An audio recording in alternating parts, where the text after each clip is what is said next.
Tamari Sánchez y Julio Ulises Morales López, que son de la Universidad Estatal de Pensilvania y del Centro de Investigaciones y Estudios Superiores Pacífico Sur, Estados Unidos y México respectivamente, que presentan el tema de vulnerabilidad sociofamiliar con relación a procesos agrícolas de cultivos ilegales.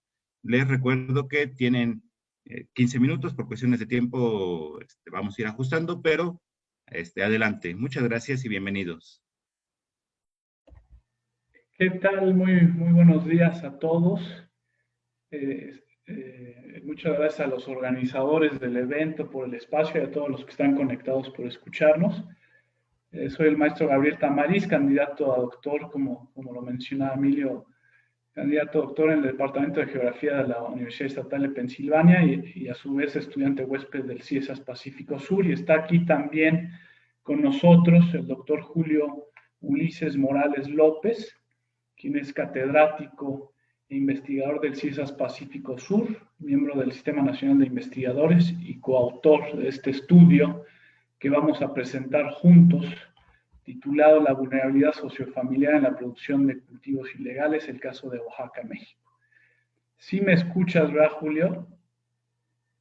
Sí, Gabriel, te escucho bien. Muy bien. Gracias. Si pueden pasar a la siguiente diapositiva, por favor. Bueno, para empezar queremos enseñarles este mapa que hicimos con datos de erradicación.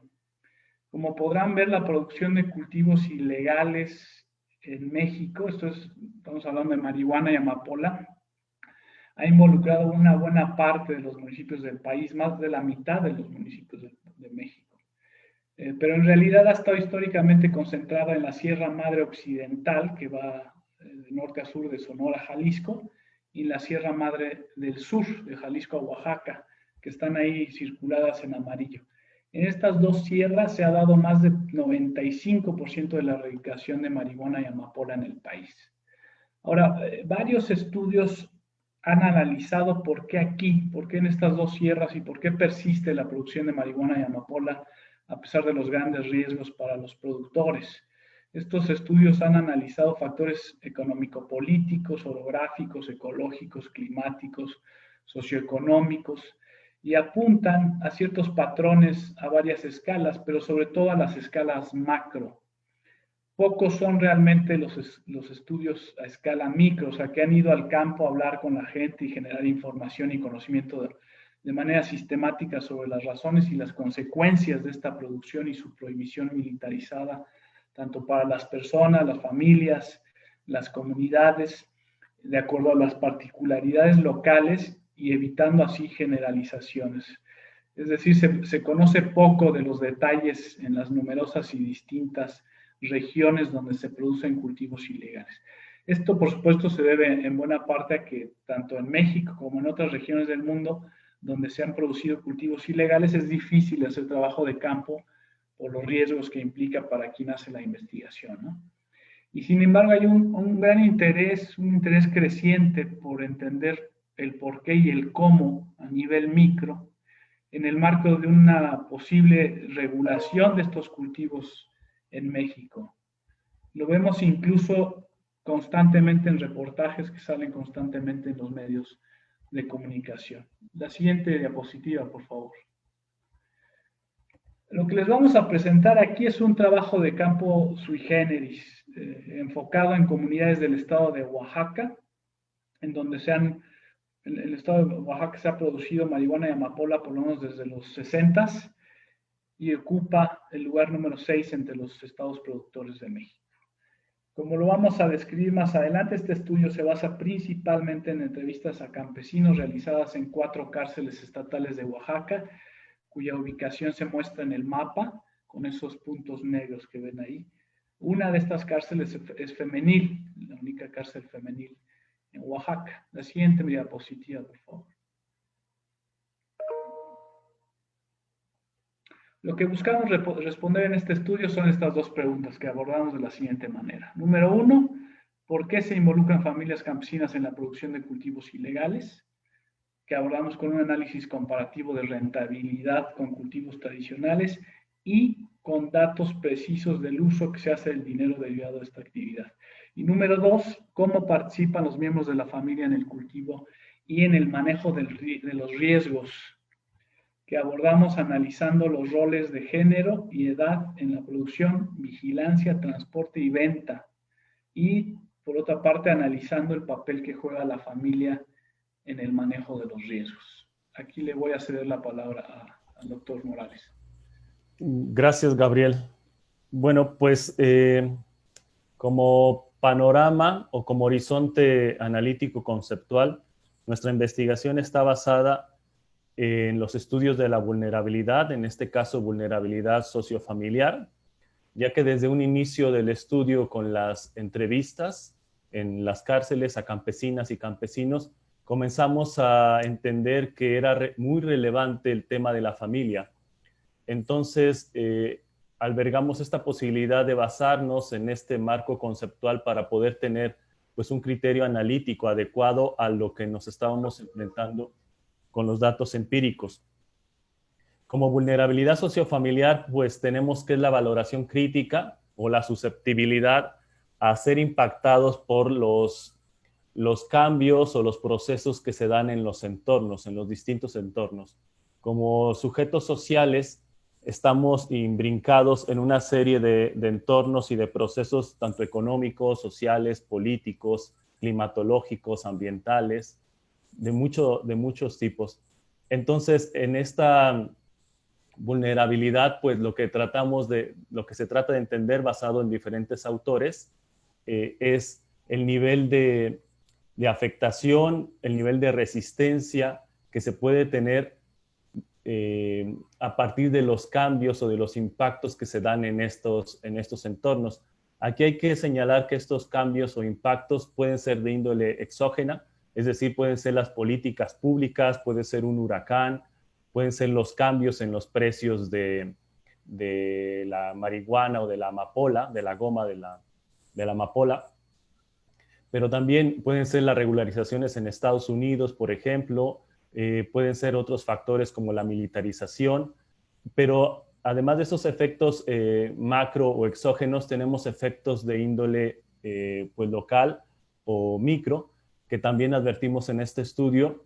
Por eso la importancia de los datos empíricos, porque tenemos que las familias pues son unidades analíticas, pero son unidades dinámicas. Entonces también cuentan los cambios y la vulnerabilidad que puede tener a partir de estos procesos de los ciclos de vida de las familias, los cambios demográficos, los cambios en la salud o simplemente las afectaciones que se pueden tener al fragmentarse o separarse las familias para crear una nueva familia, ¿no? De la familia extensa hacia las familias nucleares.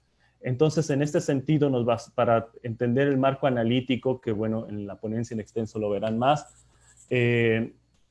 nos basamos en los recursos que poseen las familias para confrontar estos impactos, los riesgos a los cuales están expuestos y los activos, que significan las capacidades para resistir con base en los recursos que se cuentan y para reconducir esos impactos hacia procesos benéficos o qué tan duros pueden ser estos impactos.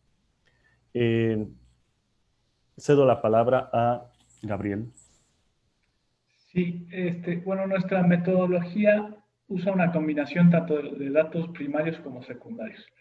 Los primarios, a través de, como decíamos, una serie de entrevistas, son entrevistas, una combinación de un formato estructurado y semiestructurado en 4 cárceles estatales de Oaxaca, y que en un momento vamos a detallar un poco más. Y los datos secundarios, con datos oficiales, usamos datos oficiales que obtuvimos, por un lado, de erradicación, que obtuvimos con una solicitud de la Secretaría de la Defensa a través del INAI, y datos también oficiales de producción de maíz y café a través de la página del CIAP, de la Secretaría de Agricultura.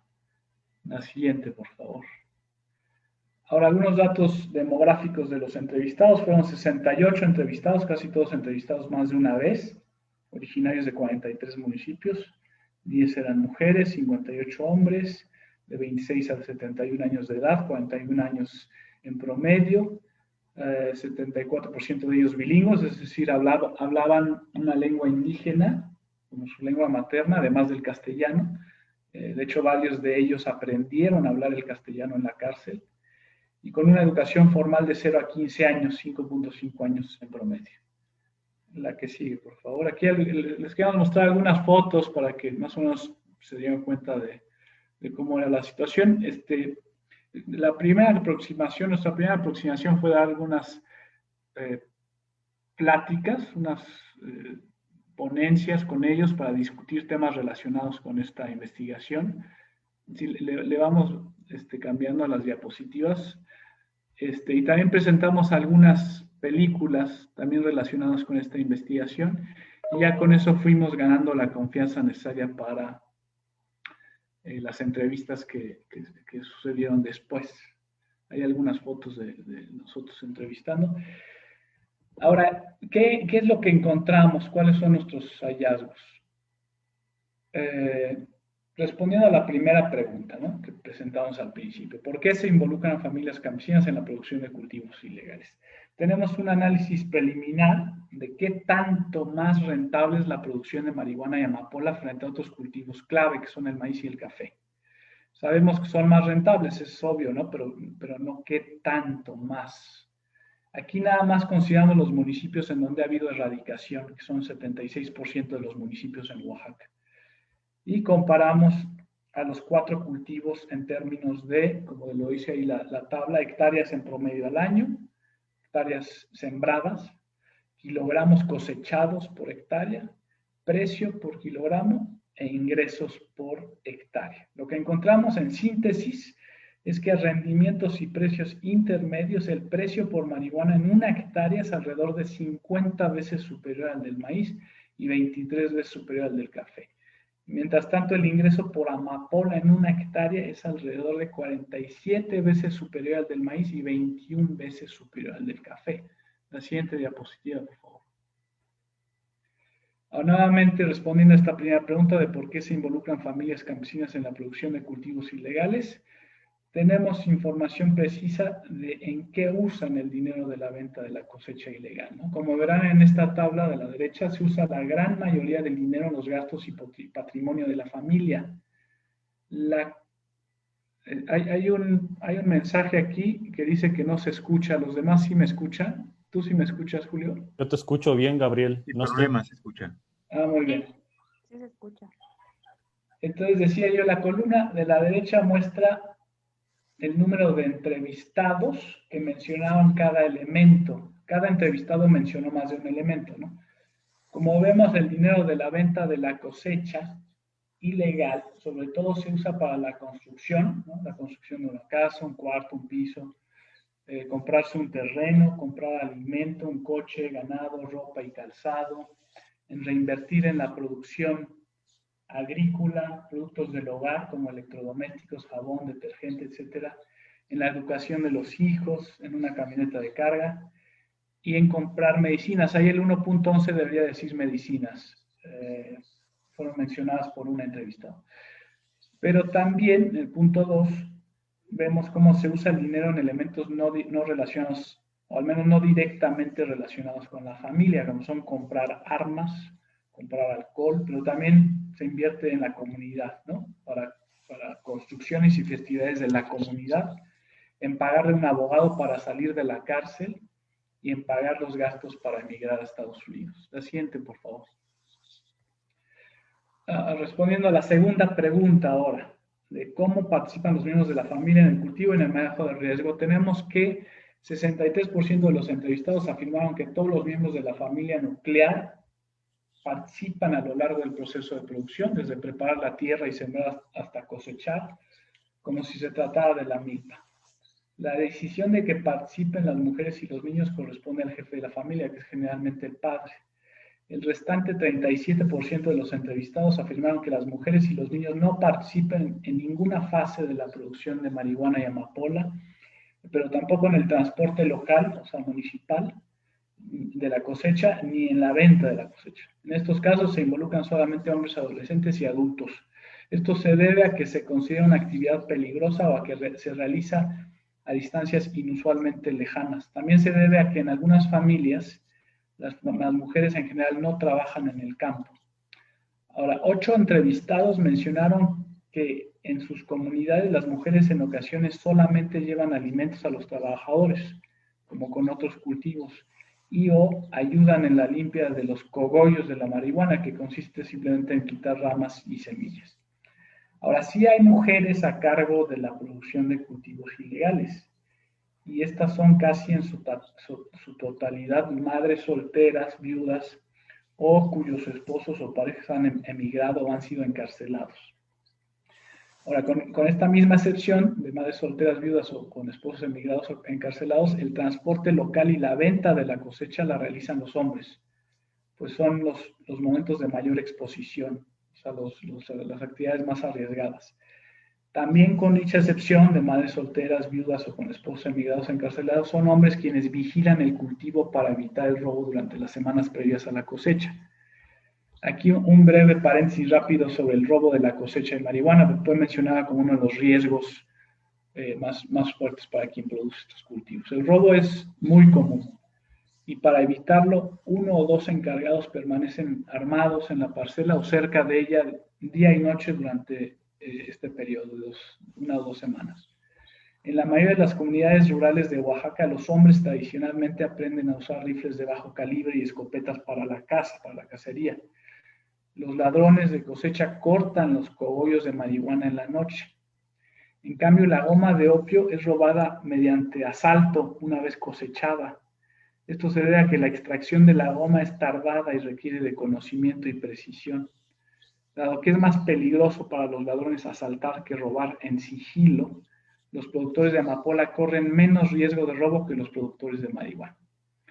Bueno, al igual que con otros cultivos, la producción y sobre todo la cosecha en muchos casos requiere en muchos casos el uso de mozos. Sobre todo la cosecha de la goma es muy laboriosa y por lo tanto es complicado realizarla sin un grupo de personas que generalmente son miembros de la familia nuclear, familia extendida y otros miembros de la comunidad. Entre mayor es la producción, mayor la necesidad de conseguir mozos o ayudantes, ya sea por pago monetario o por guetza, que es como se le llama en Oaxaca el intercambio de trabajo.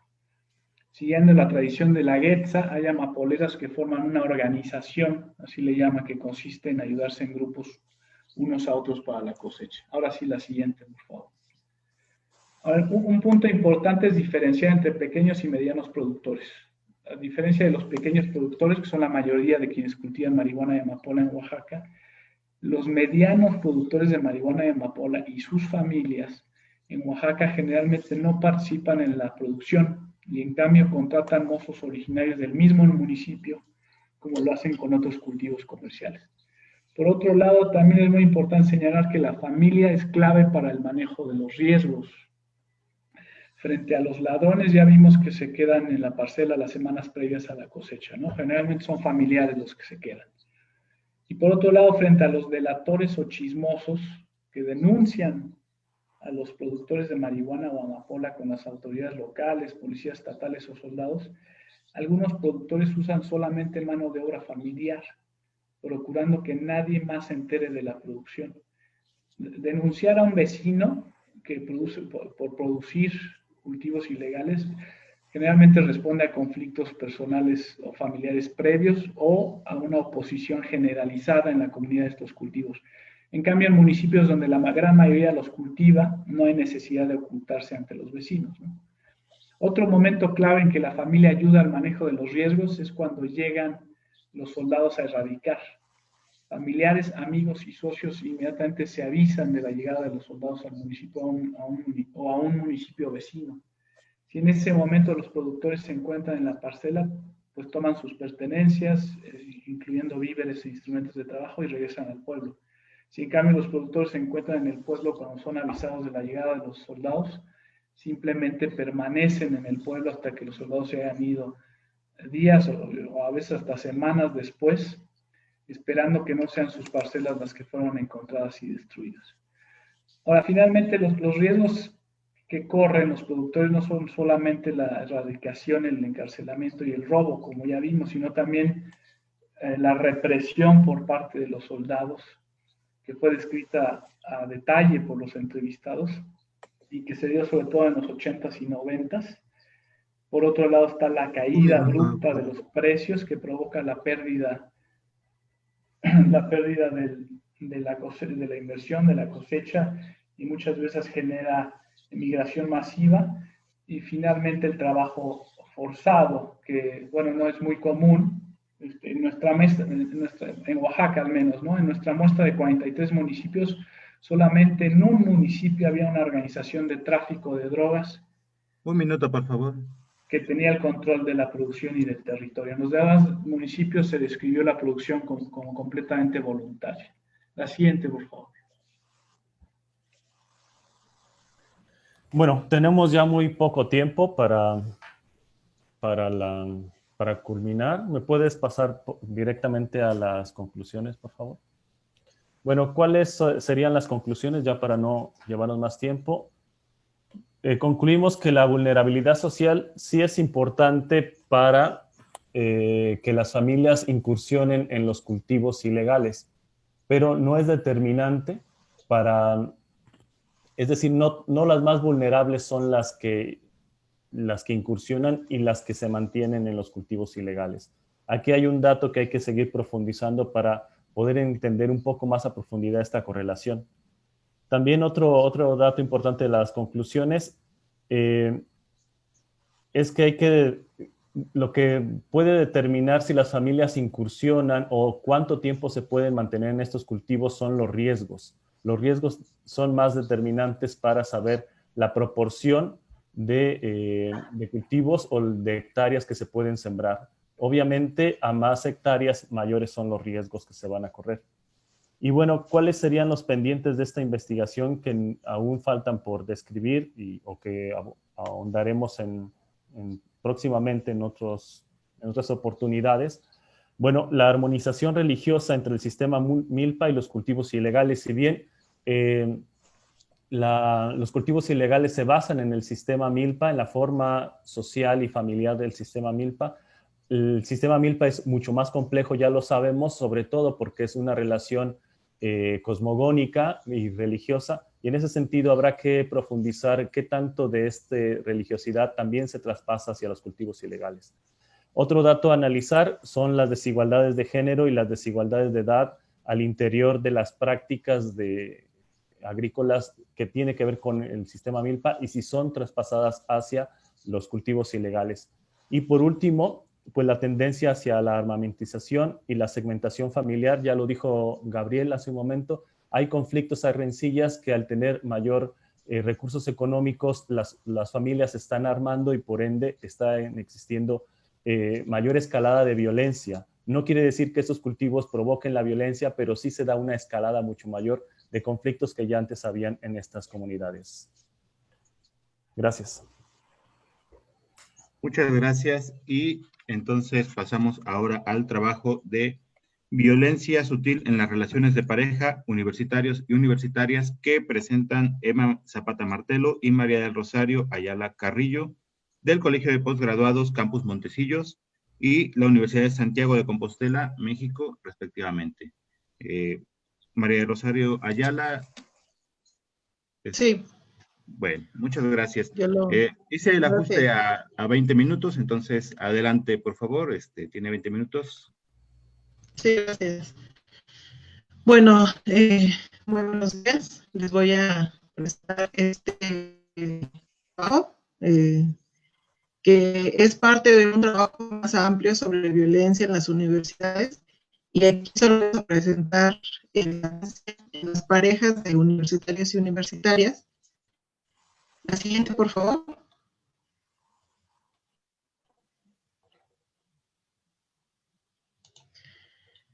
Bueno, esta investigación está realizada por el Perspectiva de Género y el Feminismo, por eso decimos que si bien en las últimas décadas han ido dibujándose mucho los estereotipos y roles de género, pues el sistema patriarcal sigue vigente, adaptándose a los nuevos tiempos, mucho a la nueva tecnología, a las tecnologías de la información. A partir de ello, las más jóvenes, hombres y mujeres, siguen siendo víctimas de este sistema que está lejos de haber muerto, por lo que se debe tener cuidado para no caer en falsos espejismos igualitarios, porque siguen persistiendo modelos de amor romántico. Es decir, nosotros ahorita vamos a ver a lo largo de esta ponencia cómo el sistema patriarcal en el que vivimos pues sigue promoviendo acciones de identificar, pero algunas son muy sutiles.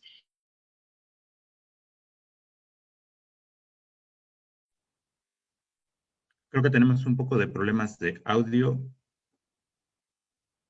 Perdimos a... Sí, perdimos a la ponente.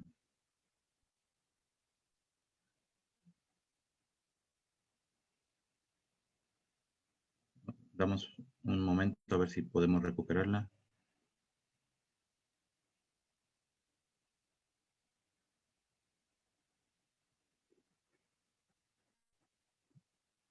Estimada Rosario Ayala, si quizá quita su video, podamos poderla escuchar sin problema.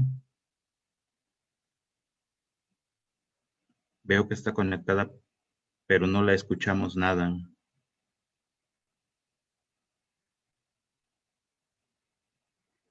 Bueno, si no, para darle tiempo a la ponente de que pueda volver a retomar su participación, podemos avanzar con la siguiente ponencia para que le demos espacio entonces, ¿no?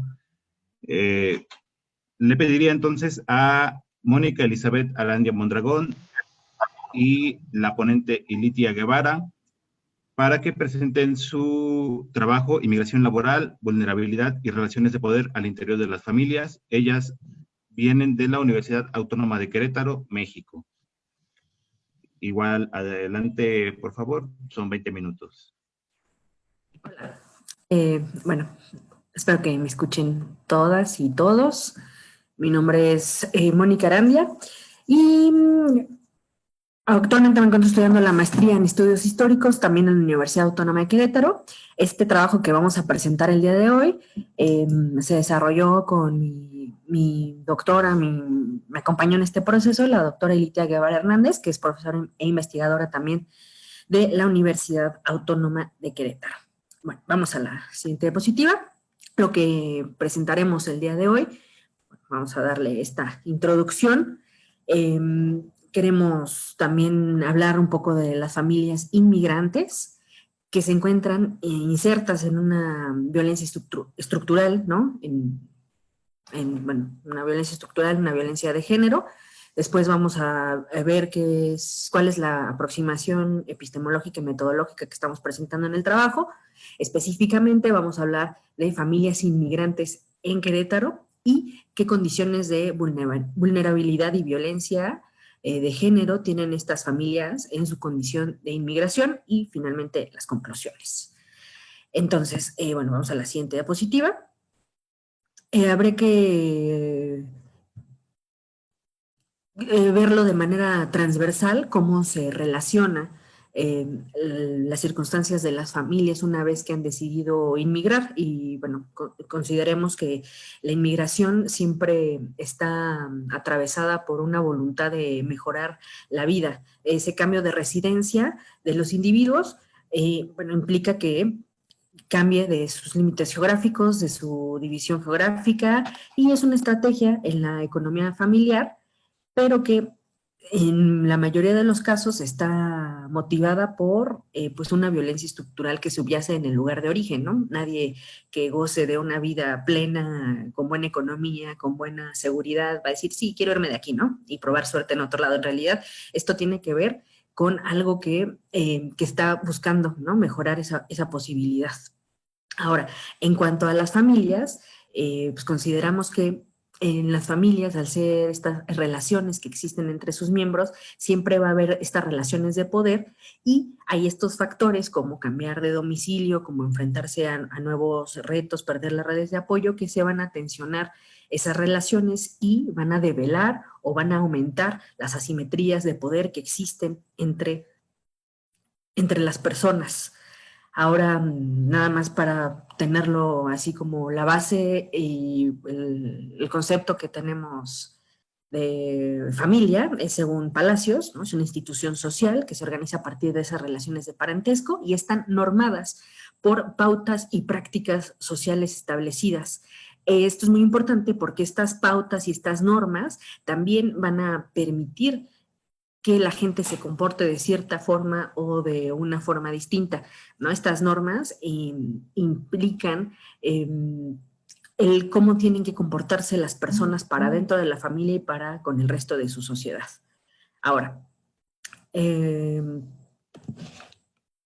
¿qué más vamos a ver? Bueno, esos serían como los 3 ejes que nos interesan en el trabajo. En un primer sentido, pues ya les decía que veremos lo conceptual en cuanto a las familias, estructuras y roles de género, qué sucede con esta migración, que en este caso y muy específicamente el estudio se centra en la inmigración laboral de personas del mundo y de México que van a llegar a vivir a la ciudad de Querétaro. Habría que distinguir cuando pensamos en migraciones, pues pensamos en estas migraciones que pues, vienen, no sé, de Centroamérica o de México hacia Estados Unidos en busca del sueño americano. Bueno, aquí lo que estamos viendo o en lo que nos interesamos es las migraciones que van a ir de ciudad a ciudad, ¿no? A partir de la desaceleración económica que se vive desde los años 90 para acá, vemos cómo la migración va a ser de personas de ciudad a ciudad en busca igual de, pues, un elemento económico.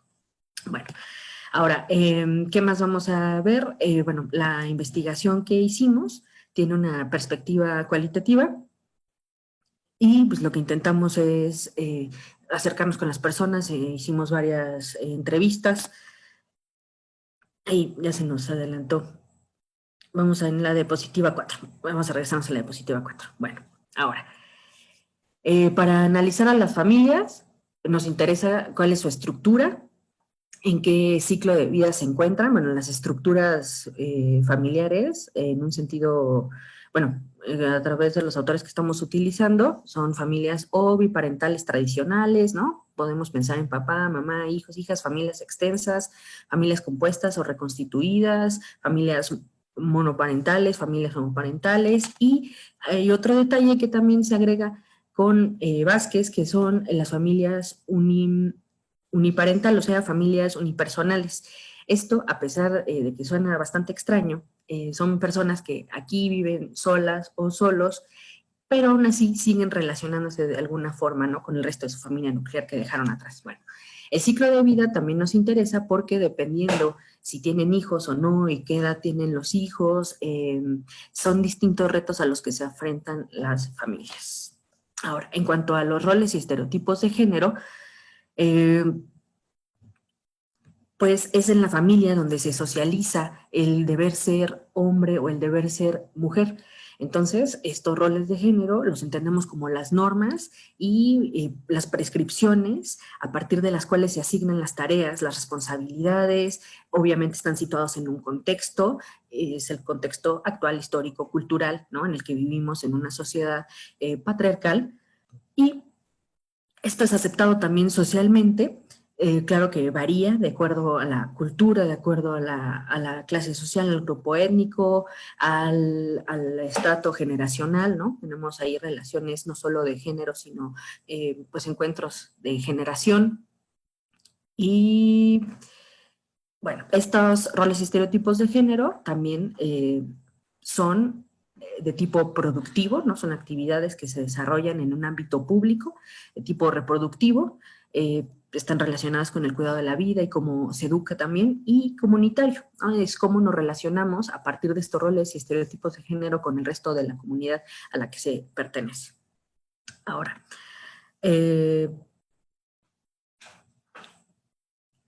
nos interesa, como ya les decía, hablar de estos roles que se aprenden en familia, que están siendo tensionados por la circunstancia de la inmigración, para hablar de relaciones de poder.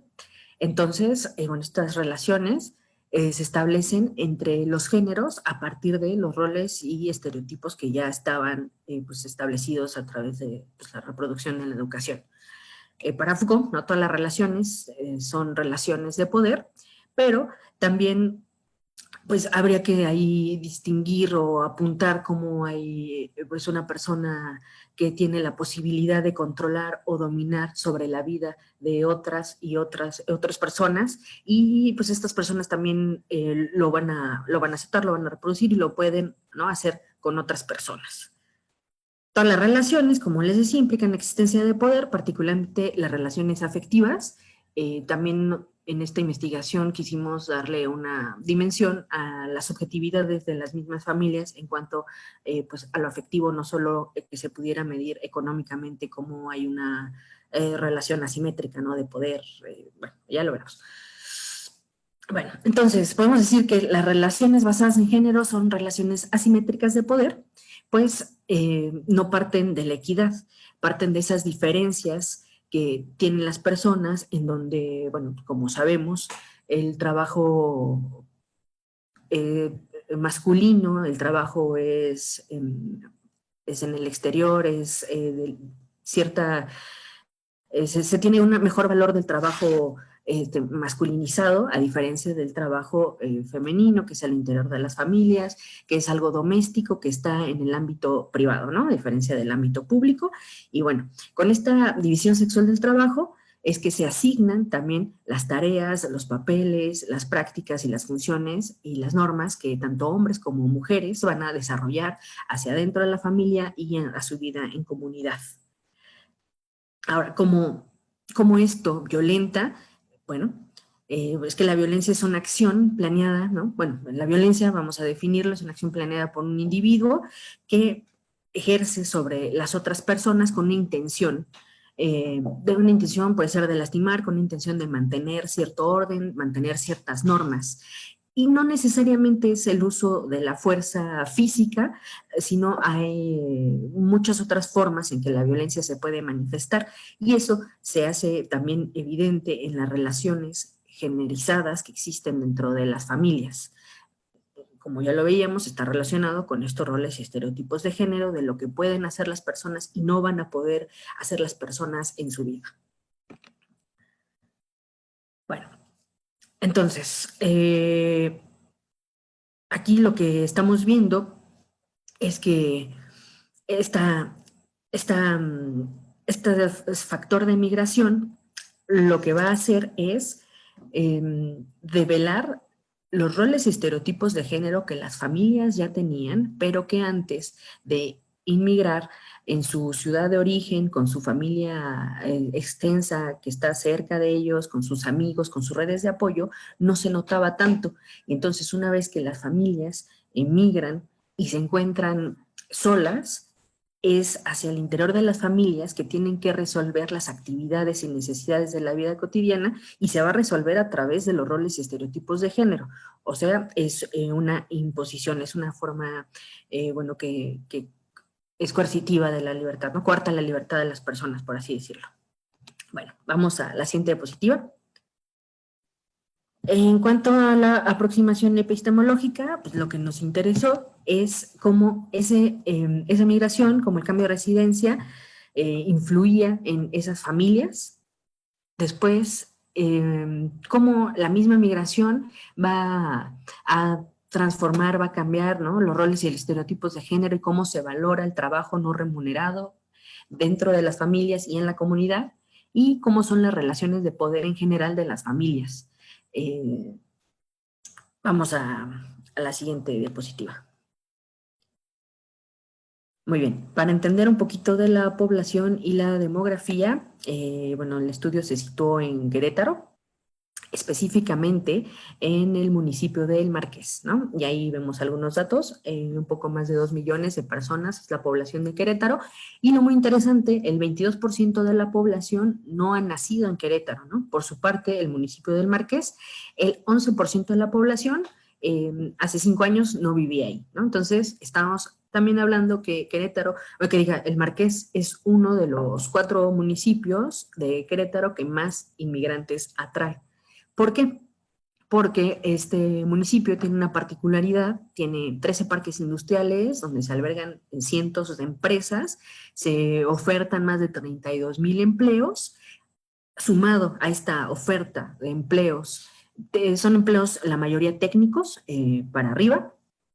También hay una gran oferta de bienes inmobiliarios a precios considerablemente más bajos que, no sé, en la Ciudad de México, que en muchas de las ciudades de origen de la migración. Entonces, vemos que Querétaro es atractivo para vivir, además por la cercanía que existe con la Ciudad de México. Y también algo muy interesante de las personas que están viniendo a Querétaro a trabajar específicamente al Marqués, es que tienen estudios también técnicos y la mayoría, si no vienen con trabajo, más o menos van a encontrarlo muy rápidamente en lo que, bueno, se adaptan, se establecen. Ahora sí, vamos a avanzar a la siguiente diapositiva. Entrevistamos a 20 personas, 20 integrantes de alguna familia, que cuando menos una persona fuera de otro lugar que no es Querétaro. Entonces, en promedio de las personas entrevistadas fueron 32, fue el promedio de 32 años, el tamaño del hogar 3.7 personas, de las cuales se entrevistaron a 13 mujeres y 7 hombres. Ahora, aquí quisiera destacar que estos datos que en la pequeña muestra obtuvimos van a estar en concordancia a las cifras estatales y a las cifras municipales. Es muy similar la población que entrevistamos a la realidad de todo el estado.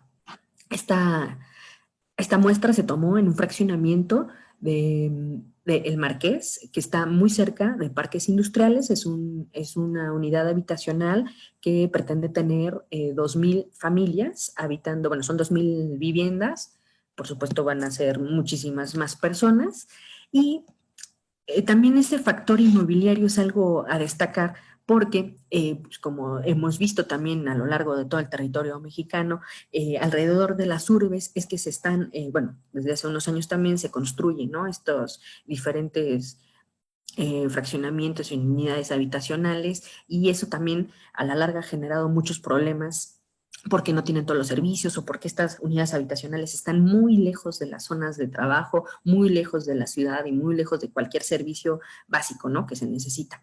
Entonces, bueno, lo que vemos es que por esa misma necesidad la gente migra, encuentra un trabajo y va a comprar donde le alcanza, ¿no?, que son justo estos fraccionamientos a las orillas de la ciudad principal, que en este caso sería Querétaro, porque El Marqués es un municipio que está a un lado. Bueno, ahora regresando a la población, aquí vemos que la mayoría, bueno, son también familias tradicionales con hijos, otras cuantas, bueno, 3, bueno, son 9 tradicionales con hijos, 3 son tradicionales sin hijos, 3 más son familias extensas con hijos, otras 3 familias son extensas sin hijos, una familia reconstituida y una familia unipersonal. Ahora, el tamaño del hogar ya les he dicho, 3.7 personas, y en cuanto a los estudios de las personas que han migrado, vemos que pues la mayoría tienen una licenciatura, un nivel educativo, bueno, 13 de los encuestados se encuentran con licenciatura, 3 con posgrado, bachillerato y un técnico superior universitario, ¿no? Ya les decía, también está en concordancia con las investigaciones que se han hecho de la inmigración poblacional hacia Querétaro. Bueno, vamos a la siguiente. Ahora, aquí lo que vemos, 9 de las familias consideran que su familia tiene una jefatura masculina y 8 personas, bueno, consideraron que tienen una jefatura compartida y solo una con una jefatura femenina. Esto, por supuesto, es algo de percepción, y una cosa es el discurso y otra cosa diferente podríamos considerarlo en la práctica, que también se va a revelar, ¿no?, a través de las preguntas que les hicimos, porque cuando hablamos de jefaturas, bueno, ahí, ¿no?, está compartido, pero cuando hablamos de la autoridad, el 90% de las personas considera que la autoridad tiene que ver con quién da más aporte económico. Entonces, pues no coincide el aporte económico con la idea de quién tiene la jefatura del hogar. Ahora, bueno, aquí también hablaba un poco del trabajo de las personas. 90% de las personas realizan un trabajo remunerado fuera del hogar independientemente, ¿no? Si son hombres o mujeres, ahí vemos cuántas horas le dedican al día, y lo que vemos es que el 80% de las familias, ambos aportan dinero. El aporte es 50% de la madre, 50% del padre en la mitad de los casos. Y en la otra mitad, quien hace el aporte más grande es el varón de la familia, el padre de familia en realidad. Bueno, vamos a la siguiente diapositiva.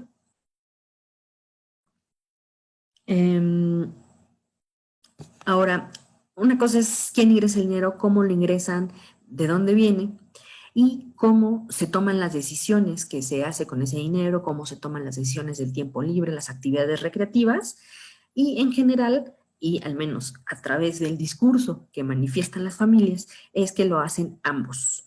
No hay grandes diferencias en cuanto a género, pero sí hay una idea de generación, ¿no? De que las personas adultas tienen más poder sobre los niños o las niñas, o en general las infancias. Eso es algo que también se deja ver, ¿no? En la dinámica de las relaciones de la familia. También en discurso se dice que el 80% de las personas dicen que hombres y mujeres pueden hacer las mismas actividades, ¿no? Hicimos esta pregunta con hombres, con mujeres, y si los niños y las niñas pueden hacer lo mismo, si los ancianos y las ancianas pueden hacer lo mismo, y al menos en discurso sí tienen las respuestas adecuadas, por decirlo de alguna forma. Ahora, en cuanto a los roles y estereotipos de género, sí consideran, ¿no?, que están como un poco más, por así decirlo, con este tema más reflexionado, pero a la hora de decidir en algunas ocasiones el dinero no es así. Ay, seguramente ya me pasé el tiempo. Vamos Un a la minuto, siguiente por favor. diapositiva ya para terminar. Bueno, más o menos. Aquí me gustaría mencionar dos puntos muy, muy relevantes de la investigación. Uno, de dos escalas, de dos lados de la moneda, una familia que es el varón, que tiene estudios menores, apenas de bachillerato, por lo tanto es obrero, trabaja muchísimas horas al día, 11 horas al día, y entonces él no se involucra para nada en los trabajos domésticos, a diferencia de otra familia, que es la mujer la que tiene el ingreso mayor y trabaja más horas al día, y su pareja varón es quien se dedica a los cuidados domésticos. Entonces, bueno, lo que vemos aquí es un factor estructural, que el dinero va a ser lo que domina la pertinencia en trabajar o no dentro del hogar, si es remunerado o no, y cómo se valora, ¿no?, ese trabajo. Ahora sí, vamos ya más adelante. Las consideraciones finales, más adelante. Sí, las consideraciones finales es que algo que también quisiera mencionar, las personas al encontrarse lejos de sus redes de apoyo, cuando tienen un problema, por un lado necesitan contarle a alguien y no les cuentan porque no tienen nada de cerca, y por otro lado, si necesitan dinero, ayuda o algo, normalmente se acercarían con su familia extensa, pero al encontrarse lejos no lo hacen. Las mujeres, en su mayoría, lo que encontramos en la investigación es que sí se van a acercar de alguna forma todavía a su familia o van a hacer nuevas redes de apoyo, pero son los varones quienes no le van a contar nada a nadie. Si tienen algún problema, no cuentan con nadie y no se hicieron tan rápido de nuevas redes de apoyo para ayudarse a resolver los problemas a los que se enfrentan, ¿no?, estando lejos pues de su familia nuclear. Y todavía me quedan 30 segundos. Me gustaría que agregara, si quisiera agregar algo, la doctora Ilitia. En realidad, esto es una pequeña muestra que refleja una realidad constante de muchas personas que migran. O sea, también muchos de ustedes seguramente lo habrán hecho, muchos de ustedes en una cuestión para buscar, no sé, una especialidad o una licenciatura, ¿no? Y son unos problemas a los que, pues, en algún sentido nos hemos enfrentado. Ahí está. Sí, solo le pediría que fuera muy breve. Adelante, por favor. Tarde.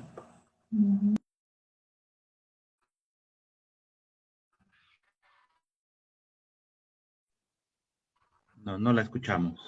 Así es, yo nada más quisiera resaltar justo los cambios en la migración, es decir, cómo regresan a lo que ya pensaron habían dejado, que son los roles tradicionales de género, y que eso a la larga puede generar desequilibrio de poder y violencia. Gracias. Muchas gracias. Bueno, pues ya tenemos con nosotros de nuevo a Rosario Ayala, y si ya no tiene problema con su audio, entonces le daríamos la palabra con su tema, violencia sutil en las relaciones de pareja, universitarios y universitarias. Adelante, Rosario, por favor. Gracias.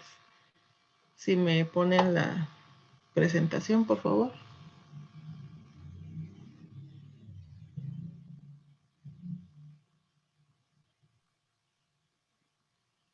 Tenemos la presentación de Rosario Ayala.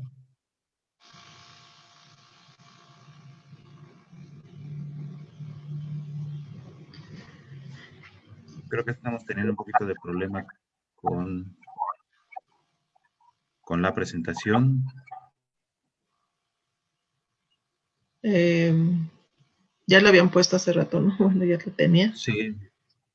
Bueno, quizás sea problema de conexión de la presentación. Sí, tenemos problema con la presentación que estaba mostrando la maestra Lorena. La perdimos. En un momento resolvemos, pero no sé si quisiera iniciar en lo que arreglamos el problema con la conexión.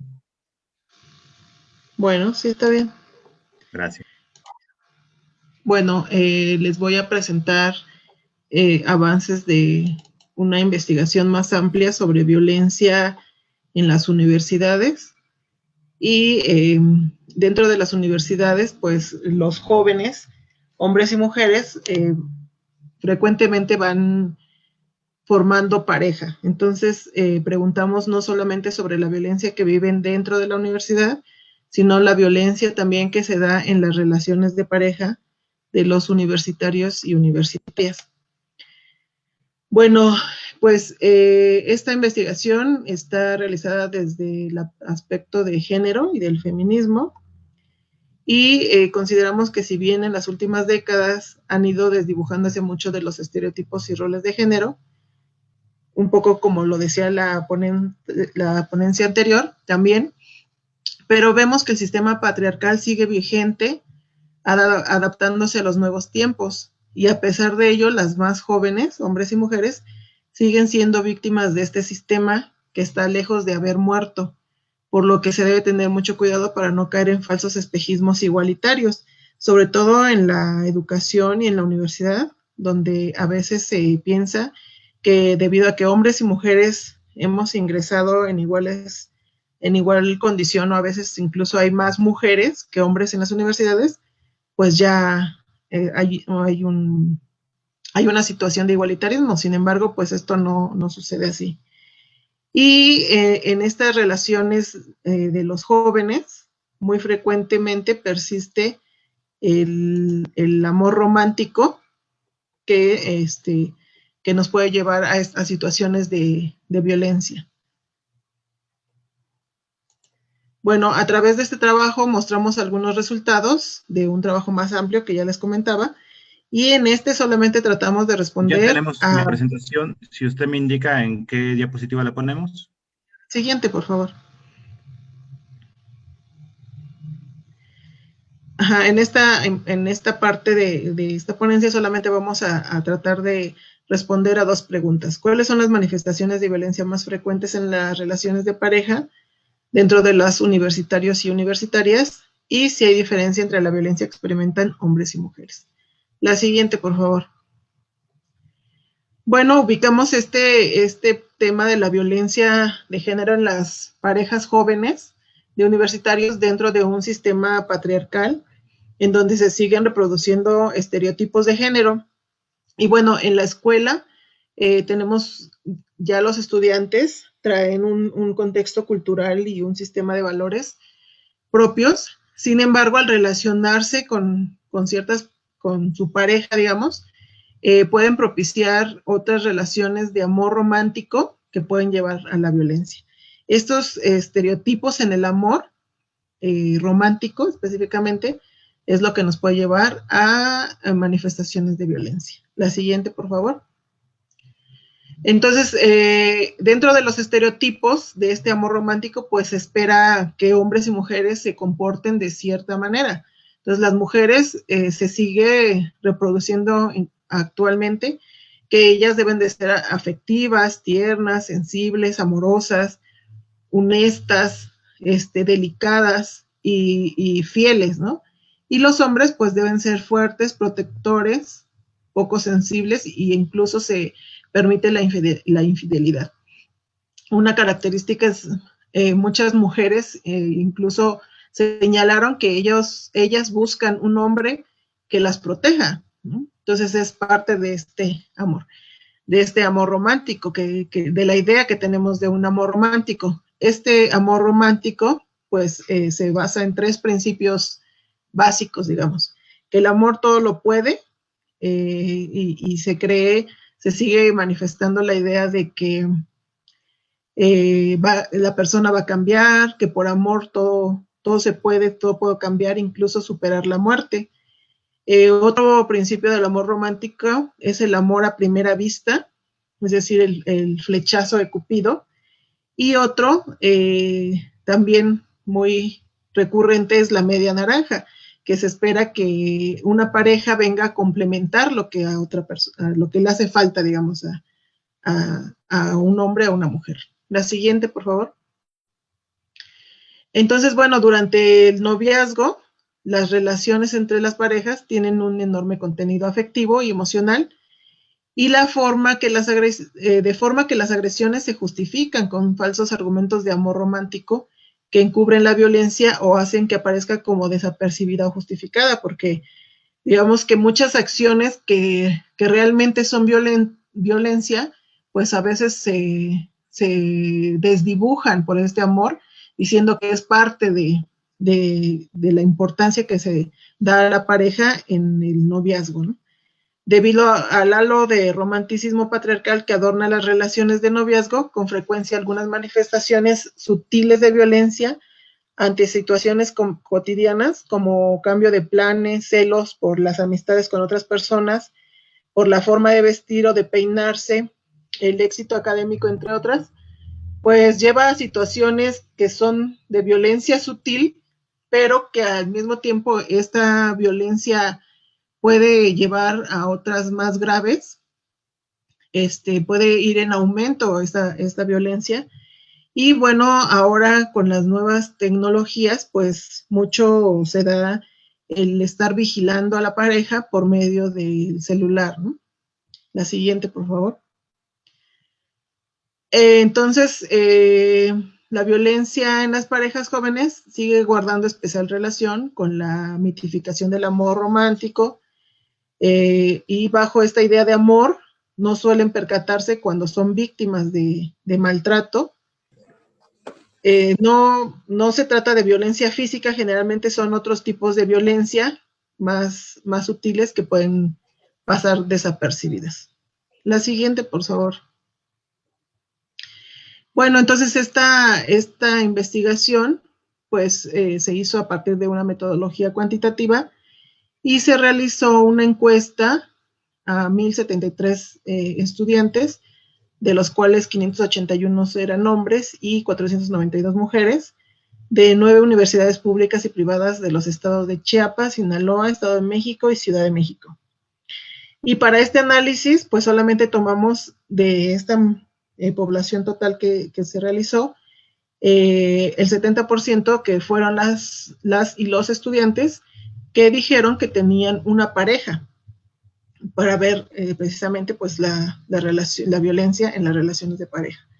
Y los resultados muestran la percepción de los entrevistados respecto a la violencia que sus parejas ejercen sobre ellos y ellas, no de la que ellos ejercen, sino de la que ellos reciben.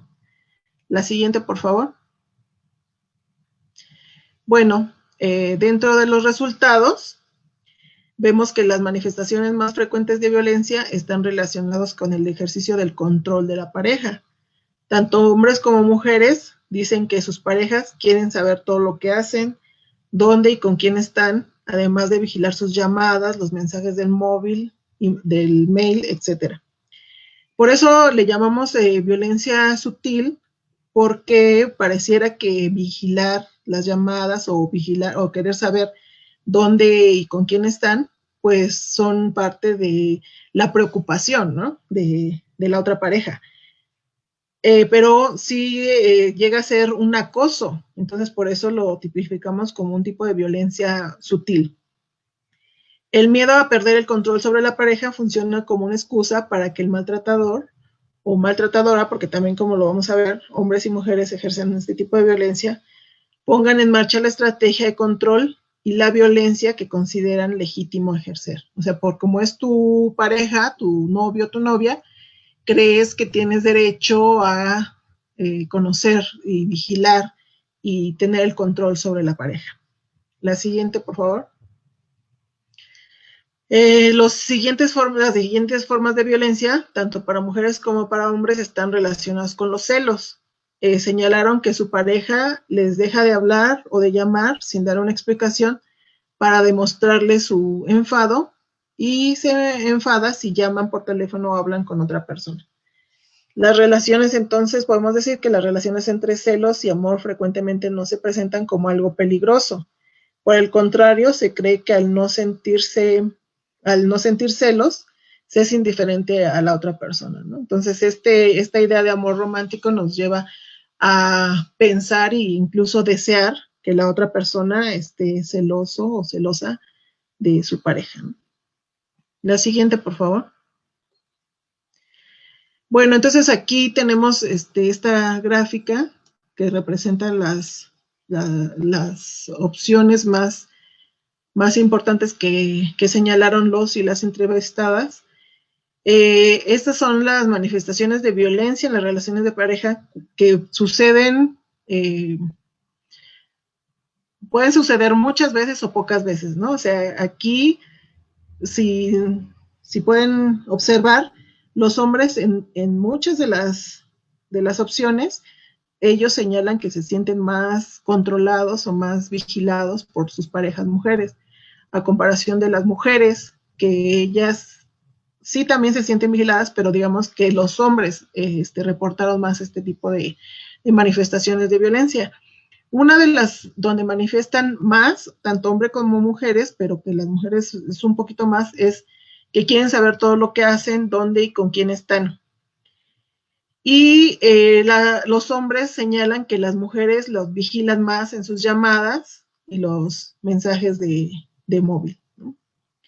Sin embargo, bueno, en casi todas las parejas se dieron este tipo de relación. En algún momento de su relación, pues los hombres y las mujeres vigilan, los celan, ignoran sus enfados, etcétera, ¿no? O sea, todos estos tipos de violencia. La siguiente, por favor.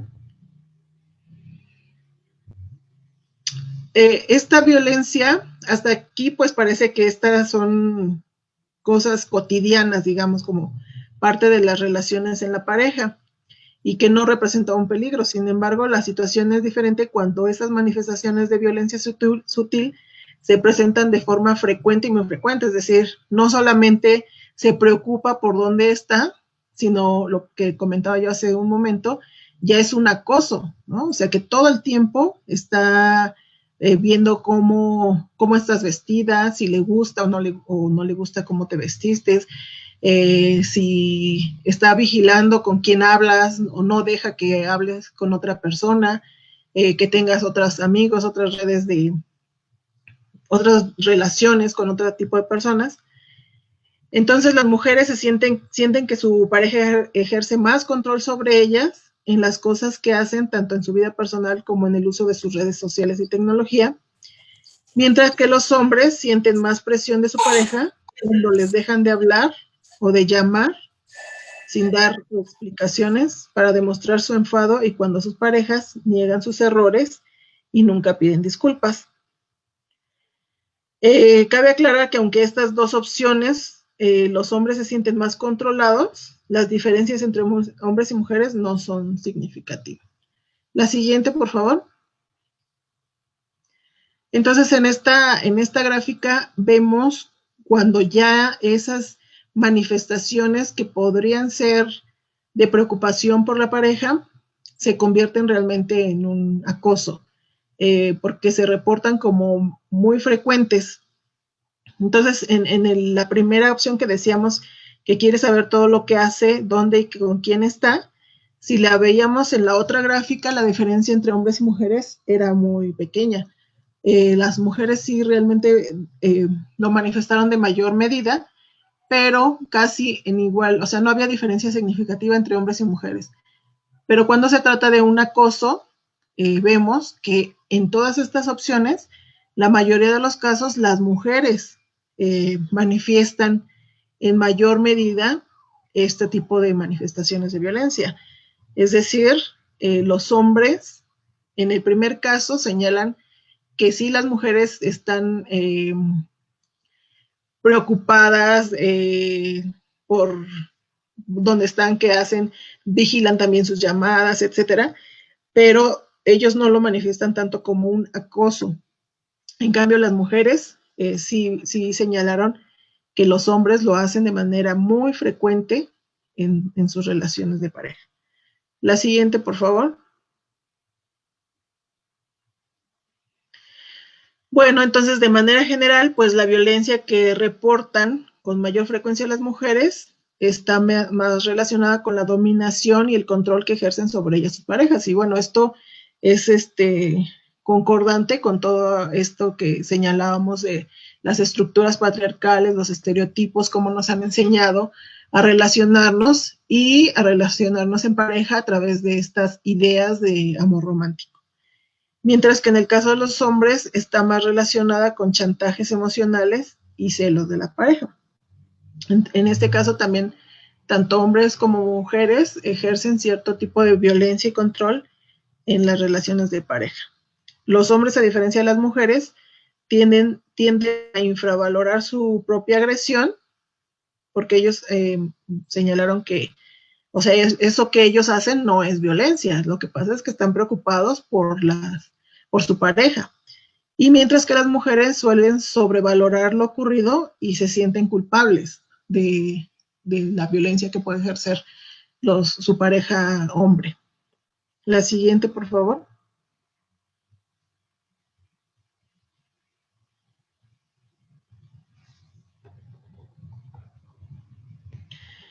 Bueno, como conclusiones, señalamos que los resultados muestran diferencias por género. Como ya lo vimos a lo largo de la presentación, ellas se sienten mayormente violentadas cuando su pareja quiere saber todo lo que hacen y las vigilan. Sobre todo se da muy frecuentemente en las redes sociales, en el teléfono, en el Facebook, etcétera. Ese es un factor muy importante actualmente de control. Y en el caso de los hombres, señalan que sus parejas los violentan cuando les dejan de hablar o de llamar sin dar explicaciones. Para demostrar sus enfados, quieren saber todo lo que hacen, dónde o con quién están, niegan sus errores y nunca piden disculpas, entre otras. Y las principales manifestaciones están dentro de lo que se podría considerar como celos y el control de la pareja. Y bueno, creo que es la última diapositiva. Pues agradezco su atención y bueno, esperamos si tienen alguna pregunta. Gracias. Muchas gracias. Cedemos entonces ahora la palabra a Miriam Betsabe Tecamachal Silvarán y Raúl Jiménez Guillén de la Universidad Autónoma de Tlaxcala, México, quienes van a presentar el tema Contexto y exposición a la violencia familiar en estudiantes universitarios durante la pandemia del COVID-19. Adelante, Miriam. Muchísimas gracias por la invitación. Quiero aclarar que yo soy la que tiene el honor de presentar este trabajo, pero que es un trabajo en equipo de todos los que estamos aquí en en la presentación. Le pido de favor que si le pudiera poner presentar, abrir la pantalla. Ah, no, bueno, está bien así, no importa. Bueno, ¿podrían regresarle al anterior, por favor? Es que como se ve toda la barra de correo y así, a lo mejor si le dan iniciar presentación ya se ve incompleto la presentación. Bueno, pues este es un estudio que hicimos de contexto y exposición a la violencia familiar en estudiantes universitarios durante la pandemia. ¿Por qué? Pues ya sabemos que la violencia familiar, violencia de género se ha incrementado durante esta pandemia. Sin embargo, necesitábamos medirlo en población de jóvenes universitarios, porque se ha medido en otras poblaciones, sobre todo mujeres, pero era también importante medirlo en jóvenes universitarios. Siguiente, por favor.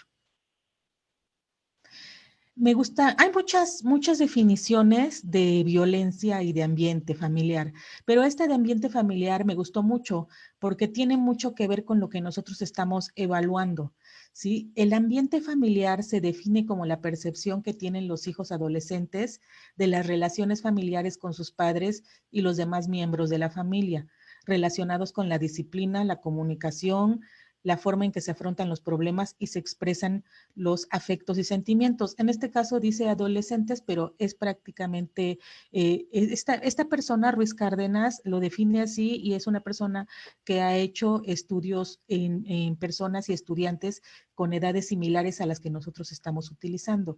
Entonces me pareció muy apropiado mostrar esta definición de ambiente familiar, porque muchas veces no se define bien el ambiente familiar o cree uno que el ambiente familiar no tiene nada que ver con la forma en la que se están expresando las violencias, pero pues como lo hemos visto a lo largo de todas estas presentaciones, tiene demasiado que ver, ¿no? Entonces, ¿podrían pasarme la siguiente, por favor? Y bueno, hablando de violencia, hay tantas definiciones, pero no queda duda de que se ha incrementado durante esta pandemia. ¿Por qué? Por todas estas situaciones de estrés, el aislamiento, el tener que convivir con tus agresores. Aquí podemos ver muchas imágenes de lo que es la violencia. No nada más la sufren las mujeres, también la sufren los hombres y es necesario expresarlo. Siguiente, por favor. Bueno, entrando ya en nuestro estudio, nosotros tuvimos 119 participantes, de los cuales el 16.5% eran hombres y el 83.5% eran mujeres. Ellos se encontraban en un rango de edad de 18 a 31 años, siendo el grupo de 18 a 21 años el más representativo, con el 74.5%, seguido por el de 22 a 25, con un valor de 17.6%. Siguiente, por favor.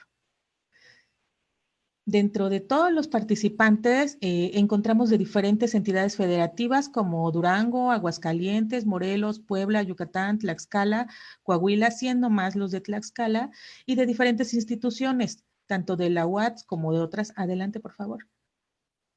La siguiente, por favor. Fíjense bien, tuvimos a la anterior. Ahí está, muy bien, muchas gracias.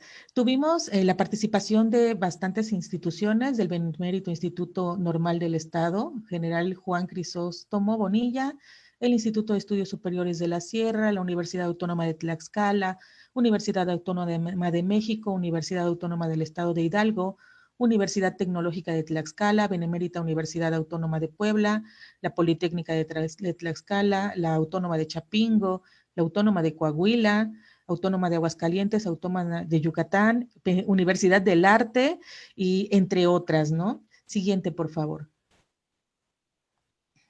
Y dentro de los centros o institutos o facultades, bueno, tenemos desde el Centro de las Artes y la Cultura, la Facultad de Ciencias Políticas y Criminología, Facultad de Derecho, Facultad de Jurisprudencia, Facultad de Medicina, Facultad de Filosofía y Letras, Instituto de Ciencias Básicas e Ingeniería, Facultad de Biología, Facultad de Ciencias para el Desarrollo Humano, Facultad de Estudios Superiores de Iztacala, Facultad de Comunicación, Facultad de Ciencias de la Salud, Facultad de Derecho.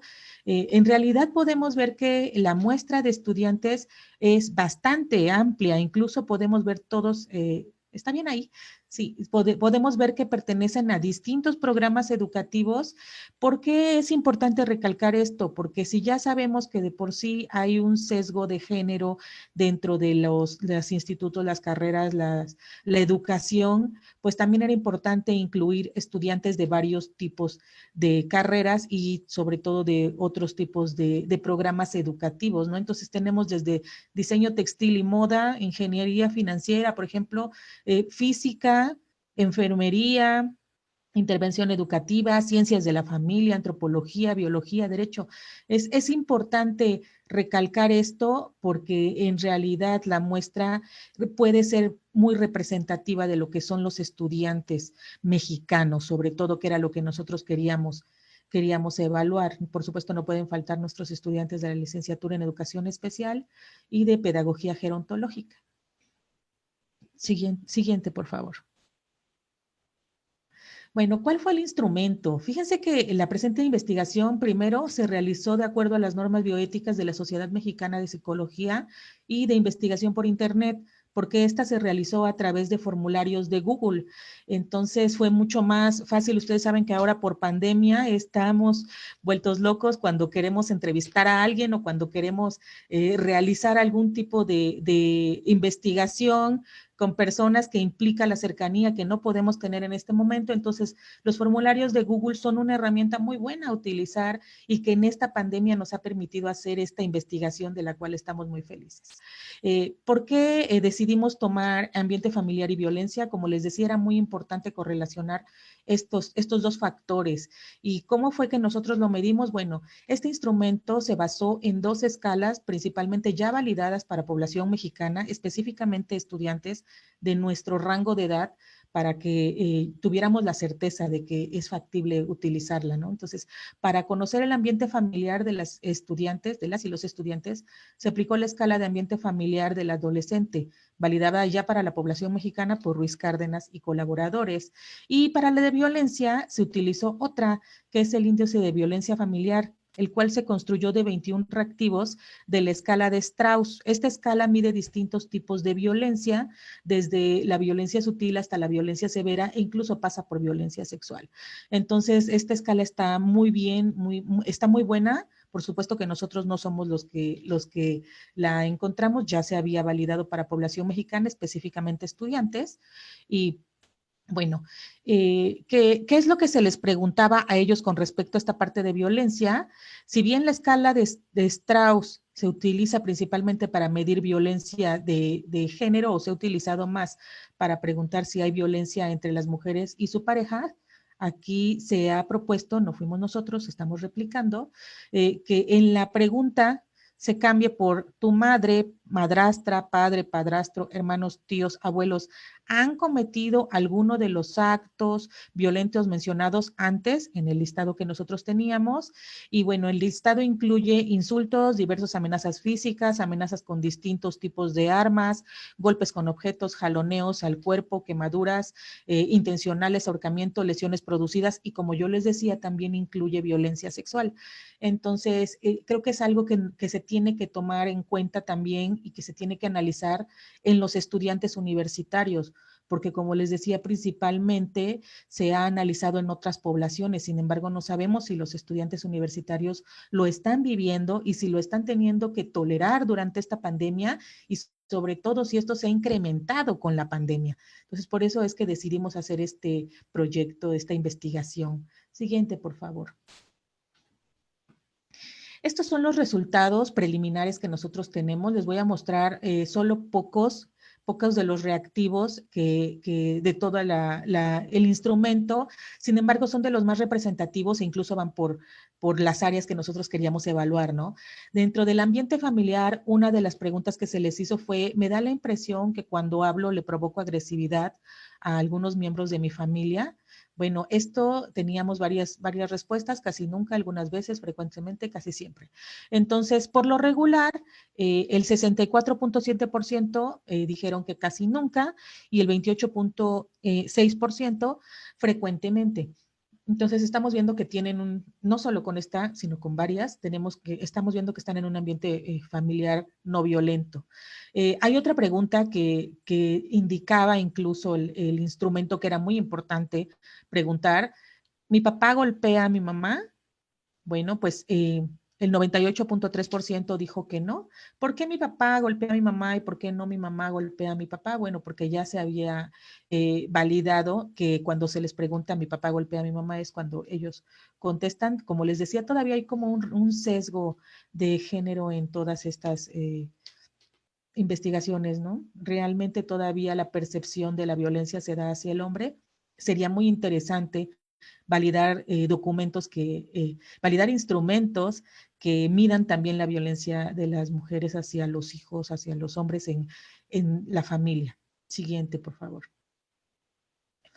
Con respecto a la violencia, aquí podemos ver unos de los reactivos que nosotros hicimos. Las preguntas, por ejemplo, cuando les preguntábamos, ¿me zarandeó? ¿Quién? Mi papá, mi mamá, mi abuelo, mi padrastro, todo lo que ya habíamos mencionado antes. El 95.8% decía que no.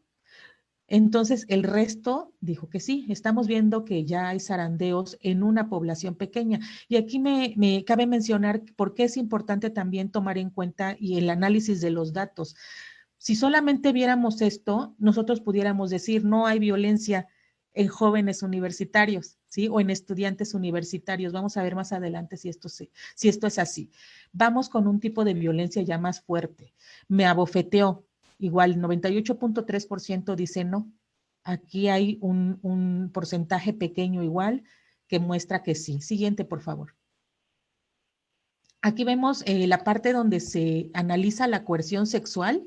Fíjense bien, dice, ¿usó la fuerza para hacerme tener sexo? El 98.3% dice que no. Eso está padrísimo. Qué bueno que en nuestros estudiantes o en los estudiantes que se encuestaron no hay violencia sexual por parte de sus familiares o alguna otra persona, ¿no? Pero hay ahí un pequeño porcentaje que es bien importante también recalcar. Los pequeños porcentajes son importantes, no porque no se vea en un grupo grande, quiere decir que no exista o que debamos de dejarlo de lado. Fíjense bien, hay otra pregunta que se les hizo que me parece muy, muy importante. Me hizo tener sexo sin condón. Aquí ya empieza a aumentar un poquito el porcentaje. Si bien el 98.6% dice que no, bueno, tenemos un 96. Sí, tenemos un 3.4% de personas que empiezan a tener ya esto, de estudiantes, ¿no? Entonces ya vemos que aquí hay 4. Siguiente, por favor. Cuando vamos al apartado de violencia severa, que este es otro, podemos ver incluso que ya hay un porcentaje que se está manteniendo. Fíjense bien, aquí en la pregunta, ¿me pateó? Ya podemos ver que un 4% fue pateado, aunque la gran mayoría, que es el 95%, no ha sufrido este tipo de violencia severa, estamos viendo como un porcentaje pequeño de los estudiantes encuestados, de las y los, están sufriendo tanto violencia sexual como violencia severa, ¿ok? También fíjense bien en esta, necesité un doctor a causa de una pelea, pero no lo hice. Bueno, el 97.5% dijo que no. Sin embargo, podemos ver un pequeño porcentaje que necesitó ver a un doctor a causa de una pelea, pero no lo hizo. ¿Por qué? Porque estamos en medio de una pandemia. ¿Por qué? Porque no tiene el soporte de la familia. ¿Por qué? Porque no tienen los recursos o porque les da vergüenza decirlo. Creo que es algo que más adelante deberíamos de evaluar. Siguiente, por favor. Fíjense bien, ¿me ahorcó o intentó ahorcarme?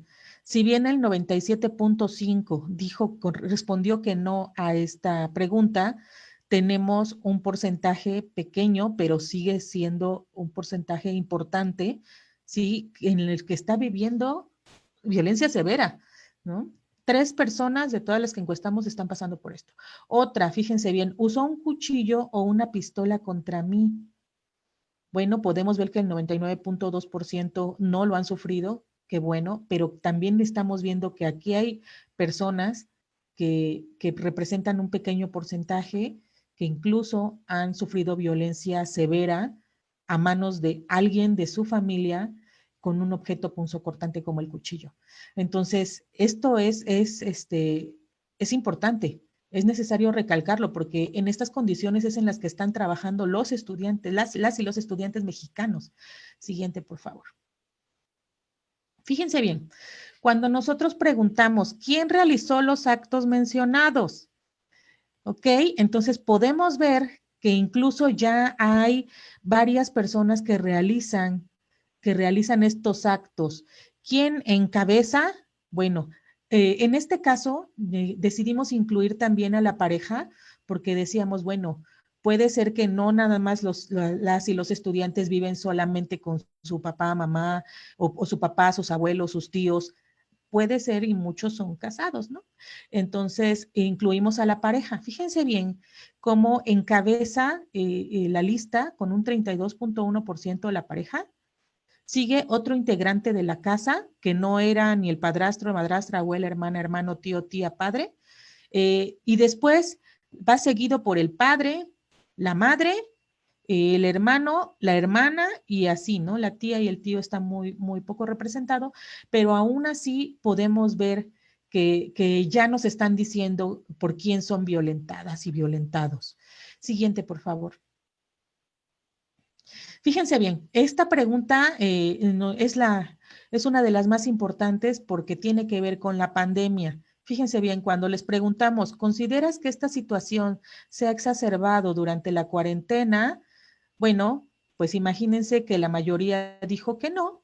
Sin embargo, un 14.9% dijo tal vez, los que no están seguros si aumentó o no, y el 8.8% dijo sí, sí aumentó durante la cuarentena. Entonces, realmente es importante recalcar lo que esta cuarentena está haciendo con nosotros y con los estudiantes y con las relaciones familiares que se dan, porque si bien es importante estar en aislamiento, si bien es importante cumplir con todo lo que se requiere dentro de las clases, cuidar de nuestra familia, sabemos que esto tiene un costo con respecto al estrés que hay entre las personas, un costo a ansiedad, un costo en depresiones que están aumentando durante esta pandemia. Y esto se ve reflejado también en la relación que hay entre padres e hijos o entre los integrantes de las familias. Y lo podemos ver también nosotros. Siguiente, por favor. Fíjense bien, nosotros incluimos un apartado donde decíamos, si deseas comentar tu experiencia durante esta pandemia, puedes hacerlo aquí. Tuvimos muchos comentarios que nos explicaban qué es lo que estaba pasando durante la pandemia. Algunos decían, estoy harta, quiero llorar todo el tiempo. Algunos decían, tengo modificaciones del sueño, ya no duermo, estoy todo el día cansada.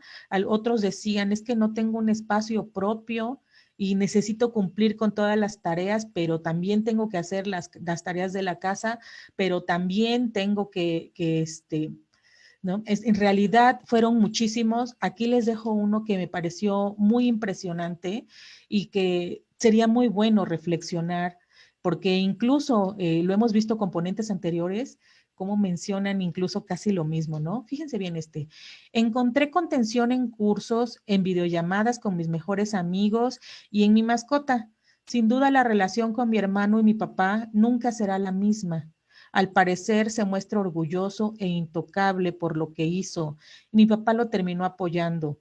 En esta cuarentena salieron a relucir los machos que se gestaron en la familia, tíos, primos, hermanos, y no es sorpresa que algunas primas y tías hayan recibido violencia física al mismo tiempo que sus mamás no hacían nada o más que compadecerse o enojarse con ellas por ser soberbias y machotas al medirse con los hombres. Este es un caso anónimo en el cual analizamos que sufrió violencia severa.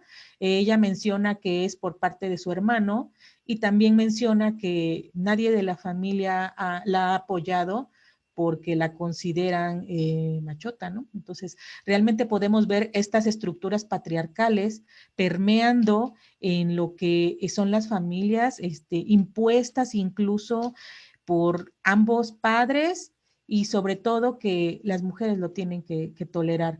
Siguiente, por favor. Un minuto, por favor. Sí. Conclusiones. Fíjense bien, ¿por qué es tan importante todo lo que hemos estado viendo y por qué es importante también hacer estudios con diferencias sexogenéricas? El 98% de las y los estudiantes encuestados viven en un ambiente familiar libre de violencia aproximadamente.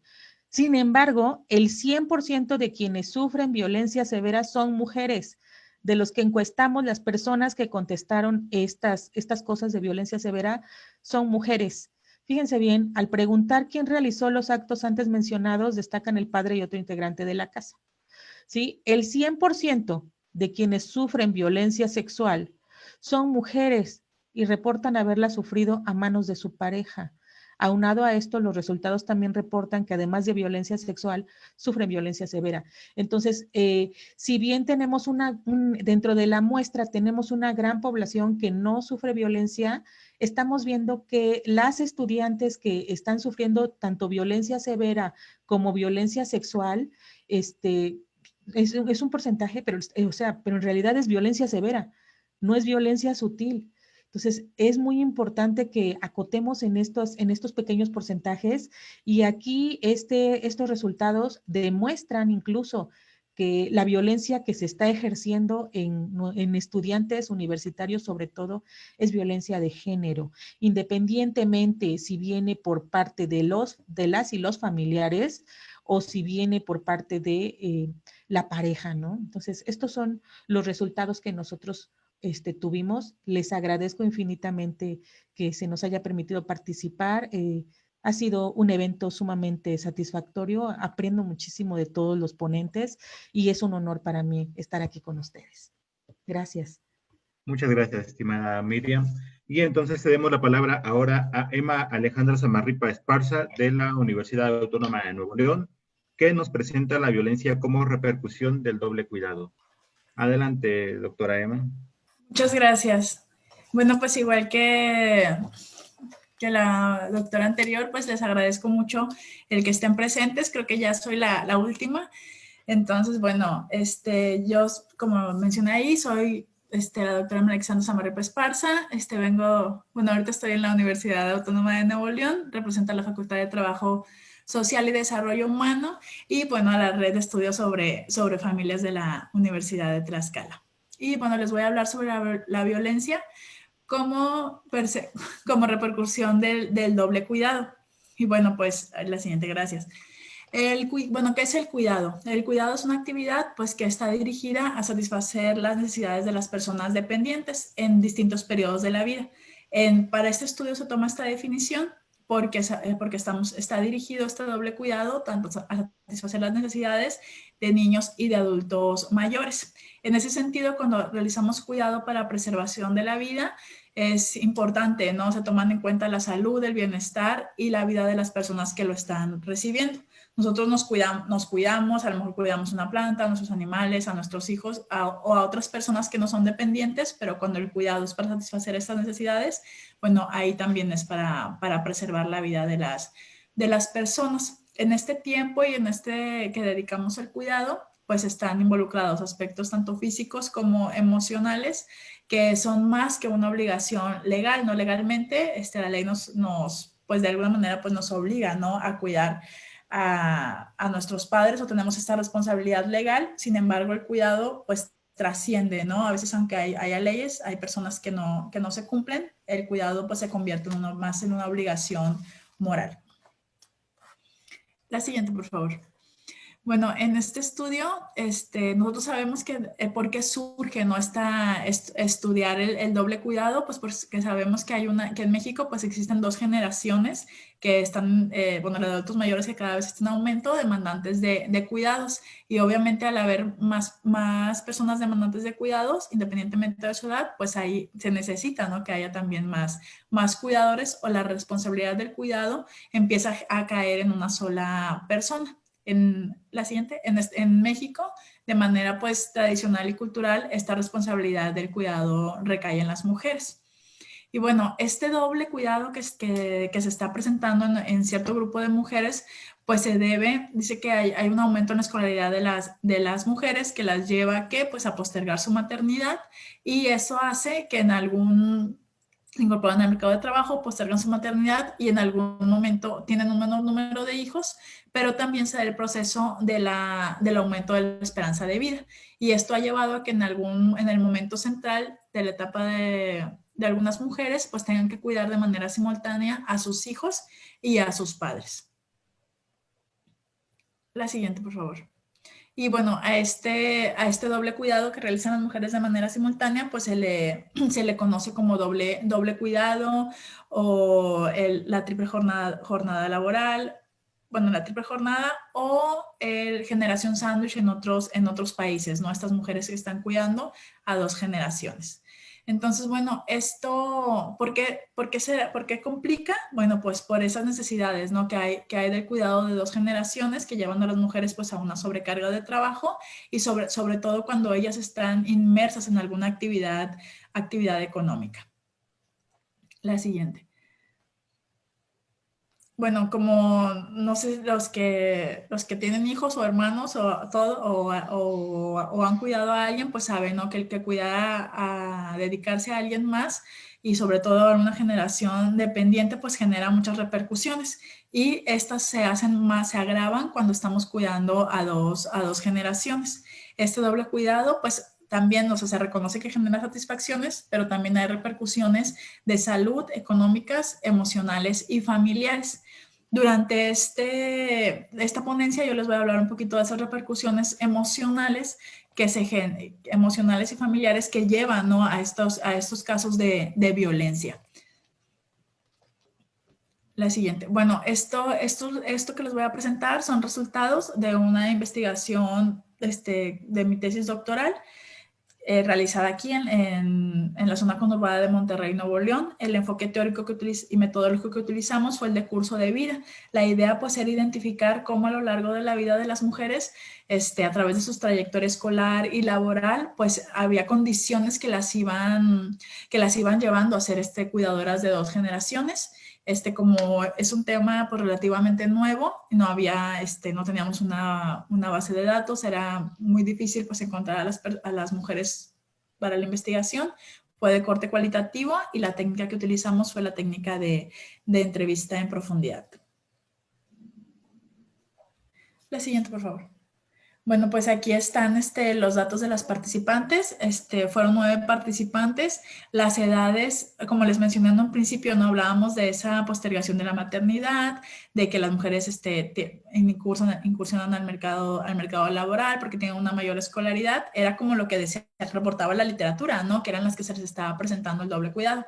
Sin embargo, pues ya a la hora de ir a campo, pues nos dimos cuenta que no. O sea, que las condiciones en nuestro país pues son tan diversas que había mujeres efectivamente que sí, que habían postergado su maternidad, que estaban trabajando y que por eso se les presentaba el doble cuidado, pero había otras que se les estaba presentando por una maternidad temprana. Habían sido madres solteras y además de que su mamá sí había postergado su maternidad, a lo mejor eran las hijas menores, y la enfermedad prematura de los adultos mayores. Nosotros pensamos, ¿no? Que después de que son adultos mayores de 80, 75 años, 80, 85, sin embargo, no, como está el caso de Aleli, ella, su mamá, a los 65 años, ya presentaba Alzheimer. Entonces, bueno, ella fue madre soltera y aparte su mamá empieza con la enfermedad, pues, a temprana edad y eso hace que se dé el doble cuidado. También encontramos mujeres que estaban cuidando a sus padres y, bueno, en este caso a su sobrina. El caso de Yasmín, Begonia a su papá y a su hija. Acacia ella cuidaba a su abuelito. Aquí también es esa diversidad, ¿no? Que se da del cuidado. A su abuelo y a su hijo de 9 años. También estaba Iris, que cuidaba a su abuela, a su mamá y a su niña de 4 años. Ella tenía doble cuidado, pero 2 generaciones anteriores a ella que estaba cuidando. Cala cuidaba a su mamá de 83 años que bueno, era depresión, a su hija de 21 y a su hijo de 15 años. Aquí a lo mejor decíamos, bueno, sus hijos estaban grandes, pero ya la incorporamos porque llevaba más, ella empezó a cuidar a su mamá desde que ella empezó con la depresión, o sea, desde hace 16 años, toda la vida de sus hijos, toda la infancia de sus hijos, ella ha estado cuidando a su madre. También estaba Lila, Lila y Amber, ellas cuidaban a sus padres, bueno, a su mamá, y Amber a su padre y a su madre, pero a sus nietos. Y ahí, bueno, también dices, son dos generaciones, una anterior y una posterior, y pensamos en hijos, pero no, aquí los casos eran diferentes ya que se hacían cargo de sus nietos. La siguiente, por favor.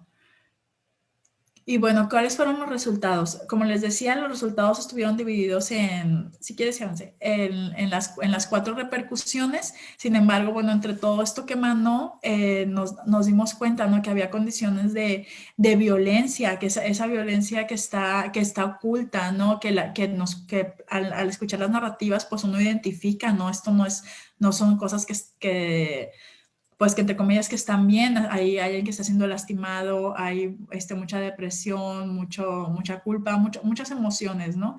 Entonces, bueno, logramos identificarlo y es lo que les voy a presentar ahorita. Entonces, bueno, ¿qué es la violencia? Pues la OMS la conceptualiza, ¿no?, como el uso liberado de la fuerza física o el poder, ya sea en grado de amenaza o efectivo, o sea, nada más te amenazo, ¿no? Y esas amenazas, ¿no?, que generan mucha violencia emocional, o simplemente pues cuando lo llevo a cabo. Contra uno mismo, otra persona o un grupo o comunidad que causa o tenga muchas probabilidades de causar lesiones, muerte, daños psicológicos, trastornos en el desarrollo o privaciones, ¿no? Bueno, ese es el concepto que presenta la OMS y a partir de ahí pues nosotros identificamos cuáles eran los tipos de violencia que se presentaron en estas mujeres que estaban realizando el doble cuidado y en las generaciones a las que estaban cuidando. La siguiente, por favor. Bueno, y fíjense, nos damos cuenta pues que la violencia es multilateral. La literatura nos presenta, ¿no?, de que en la mayoría de los casos pues es el cuidador el que violenta, ya sea al adulto mayor o a los menores. Y efectivamente, aquí bueno, o sea, está reportado en la literatura. Nosotros lo que, o sea, sí se evidenció también en el estudio, ahorita lo vamos a ver con las narrativas, pero también había casos de violencia donde el adulto mayor violentaba a los menores y a la cuidadora. Entonces, bueno, aquí por eso decimos, ¿no?, que la cuidadora violentaba a los dos, pero también el adulto mayor ejercía violencia sobre los menores. Bueno, sobre la cuidadora y sobre los menores. La siguiente, por favor. Bueno, entonces ya hablamos, ¿no? O sea, el cuidado es algo que se realiza al interior del hogar, en la familia, en el marco pues de mucha responsabilidad y obviamente a esta convivencia pues no está exenta de conflictos. Obviamente estos conflictos pues se derivan de esa dependencia económica, social e instrumental, ¿no?, de la persona que la padece, pues que nos llevan a vivir, ¿no?, para alguien más. Entonces, bueno, todos, o sea, tanto la persona dependiente como la cuidadora, pues empiezan a vivir diferentes emociones y diferentes, pues, sentimientos que muchas veces, pues, se explotan y generan este tipo de conflictos. La siguiente, por favor.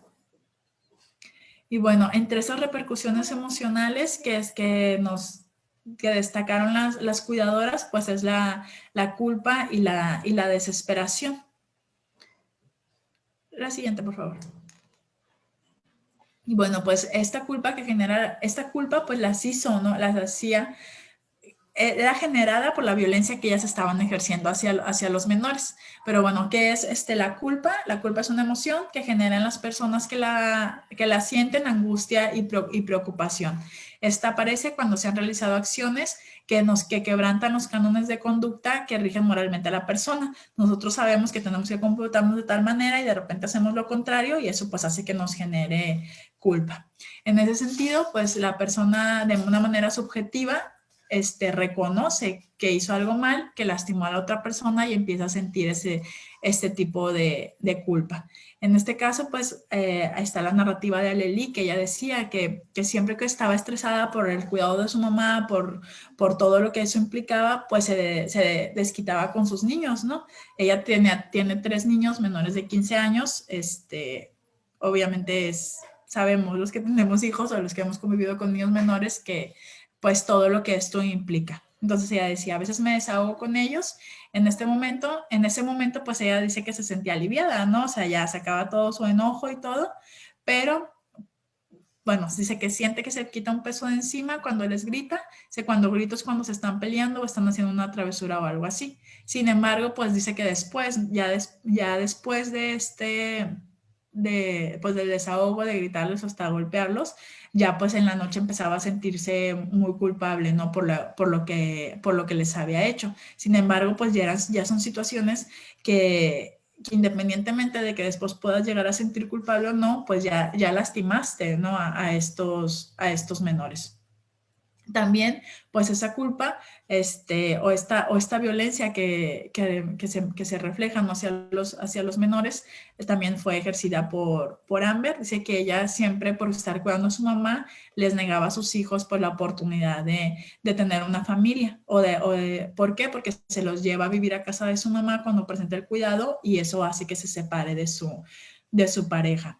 También, bueno, de verdad que durante la investigación salieron muchas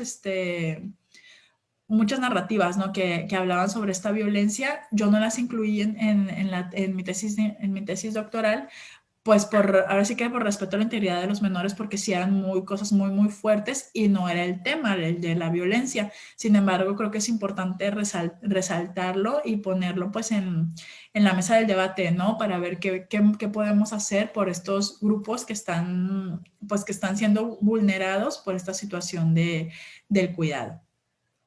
La siguiente, por favor. Y bueno, otro de los puntos es la desesperación que empiezan las mujeres al estar llevando a cabo el cuidado, pues empiezan a sentir esa desesperación por no poder, por esa demanda tan grande de cuidado, porque están cansadas y pues ahí ejercen esa violencia hacia el adulto mayor dependiente. Bueno, aquí les pongo la definición de la RAI. Dice que la violencia es definida como la pérdida total de la paciencia, ¿no? Ya no puedo más y exploto. Entonces, bueno, aquí se ejerce ninguna de las entrevistadas mencionó ejercer violencia física contra el adulto mayor, pero sí esa violencia, una violencia emocional que en ocasiones las llevaba pues hasta querer atentar, ¿no? contra sí mismas por el hecho de ya no poder. Y también pues a agredir al adulto mayor de manera verbal. Bueno, aquí Lila nos comenta, ¿no? Dice, te desesperas mucho y lloras en silencio, porque si lloras delante de ella, pues qué fuerza le das tú. Así que llegó al grado en que le dije a mi hija, ella cuidaba a su nieta, ya no quiero cuidar a tu niña y estoy desesperada. Yo ya me voy a ir lejos y ahí si mis hermanos quieren cuidar a mi mamá, bueno, ahí que la cuiden. Tú hazte cargo de tu niña, salte de trabajar y yo ya me voy. Yo voy a agarrar mis cosas y me voy. Y mencionaba, no, tengo una casa en Pesquería, dije, agarro mis cosas y me voy, no tengo nada, pero ahí me escondo. Se te desesperas bastante. Imagínense aquí, ¿no? O sea, la situación de la persona dependiente, que saben que la única que la está cuidando, pues la va a abandonar, pues eso le genera cierta angustia y desesperación también al cuidador, igual al menor que está cuidando, ¿no? Decir, bueno, ahora quién me va a cuidar o dónde voy a estar. Pues eso sabemos que es pues violencia emocional, ¿no? El generar angustia en el otro. Y también pues Amber dice, te lo juro, a veces sí siento que ya no puedo, que a veces quiero salirme de la casa y correr. Haz de cuenta como niña chiquita y yo, Dios mío, ¿qué hago? Y lloro y mi esposo, tienes que cuidarte porque al rato te vas a enfermar, tienes tus hijos y a ellos les hace falta. Y yo, sí, pero ¿qué quieres que haga? No puedo con esto, es demasiado para mí, no puedo. A veces le digo que ya me quiero ir, que ya quiero que mis hermanos se hagan cargo. Esas son pues algunas de las narrativas de las mujeres, ¿no? Esa desesperación que manifestaban pues hacia el adulto mayor, el querer dejar de cuidarlos. La siguiente, por favor. Y bueno, pues también teníamos el caso de los adultos mayores que violentaban tanto a la cuidadora como al niño. Aquí este caso de Aleli fue un caso muy, muy particular, ya que su mamá tenía Alzheimer. Entonces, como pues obviamente no identificaba a sus hijos, ella pensaba que una de sus nietas era su hija, Aleli. Entonces, cuando veía que su nieto estaba jugando con ella, pues se desconcertaba, pensaba que era alguien que se había metido y los golpeaba. De repente la señora se ponía muy violenta y dice que a los tres pues los llegaba, bueno, los ha golpeado. Entonces, pues también en la situación, una vez tuvieron que irse al DIF porque la señora golpeó muy fuerte al niño y le dijeron que la señora no podía estar con ellos, los niños estaban corriendo peligro, pero ella, por ese sentimiento de culpa, pues no se atrevía a institucionalizar a su madre. Y bueno, también pues ella reconoce, ¿no?, de que los niños, a pesar de toda la situación, pues han respondido, o sea, también le ayudan con el cuidado de su mamá y están al pendiente. La siguiente, por favor. Y bueno, otras situaciones de violencia, pues es la que se da, ¿no?, de parte del cuidador hacia la cuidadora. Y aquí pues a ella las desconcertaba mucho porque decían, no puedo entender cómo si yo lo estoy cuidando, si yo estoy todo el día con él, pues de repente se empiezan a asumir esa actitud de violencia hacia mí, que eso pues está justificado por la literatura, ¿no?, que la persona dependiente, por su condición, pues se le generan esos sentimientos de enojo.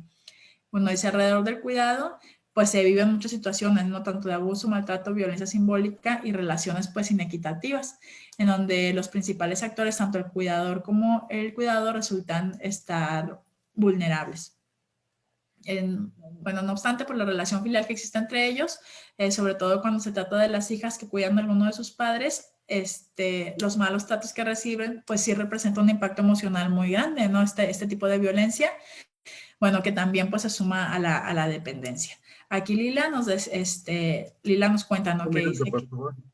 Sí, gracias. Me decía, es que tú has de creer que no estoy, que su hija le decía, no es que tú has de creer que no estoy enferma, pues, y ella le decía, pues te estoy viendo, pero tampoco te hagas la difícil, y se enoja y me dice, es que yo no quiero que, es más, no me andes echando la mano, aquí si me muero aquí, me muero yo sola, ¿no? Dice que siempre se hacía como, pues, la víctima, y eso pues la lastimaba, entre otras cosas que le mencionaba. Y también Amber, pues su papá, dice que su papá se enojaba mucho y que llegaba al grado de que la corría, y dice que si no quería batallar con ellos, pues que los dejara. Y dice que maldiciones y que el señor le empezaba a insultar mucho. Entonces, bueno, y ella, no, pues esa violencia pues emocional, decía, bueno, ¿por qué mi papá está haciendo esto conmigo, no? Entonces, bueno, aquí de manera muy, muy rápida, si quieren la otra, creo que ya habla de las conclusiones, habla, ¿no?, les presenté así súper rápido estas violencias, ¿no?, estos múltiples matices que se generan alrededor del cuidado, de la cuidadora hacia los niños y hacia el adulto mayor y del adulto mayor pues también hacia las dos generaciones. ¿Qué es importante resaltar? Bueno, el cuidado, pues como les mencioné en un principio, se da dentro de la institución, en la familia, en el ámbito familiar, como toda la violencia, pues está escondida, no se manifiesta porque hasta de alguna manera lo hemos naturalizado, ¿no? Que la mamá grite, que la mamá se desespere. Entonces, bueno, aquí hay mucho que hacer, sobre todo por por todos, la violencia no está permitida para nadie, pero aquí lo que yo resaltaría, pues es, para futuras investigaciones, pues analizar, ¿no?, este maltrato, esta violencia infantil que viven los niños alrededor del cuidado. Muchas gracias. Muchas gracias, estimada Emma. Y bueno, les agradezco mucho su participación, ¿no? Temas muy importantes, relevantes, diferentes formas de abordar y de trabajar con la violencia que está tan presente en nuestro contexto, ¿no? Por cuestiones de tiempo y los problemas técnicos que tuvimos, no va a ser posible ya ver las diferentes preguntas que están en el chat, muchas relevantes, ¿no?, que ayudarían a profundizar en el desarrollo de los temas. Sin embargo, estas preguntas trataremos de hacérselas llegar a cada uno de ustedes vía correo electrónico, y entonces les pediría yo que permanezcan en un momento en la sala, en lo que nos trasladan a la sala general, porque estamos ya a minutos de iniciar con la conferencia magistral de la doctora Sonia Frías Martínez, titulada Solidaridades y conflictos en las familias mexicanas. En un momento entonces nos trasladan a la sala general. Les agradezco que esperen aquí y muchas gracias por su asistencia y que tengan una excelente tarde. Les envío un fuerte abrazo. Gracias. Muchas gracias.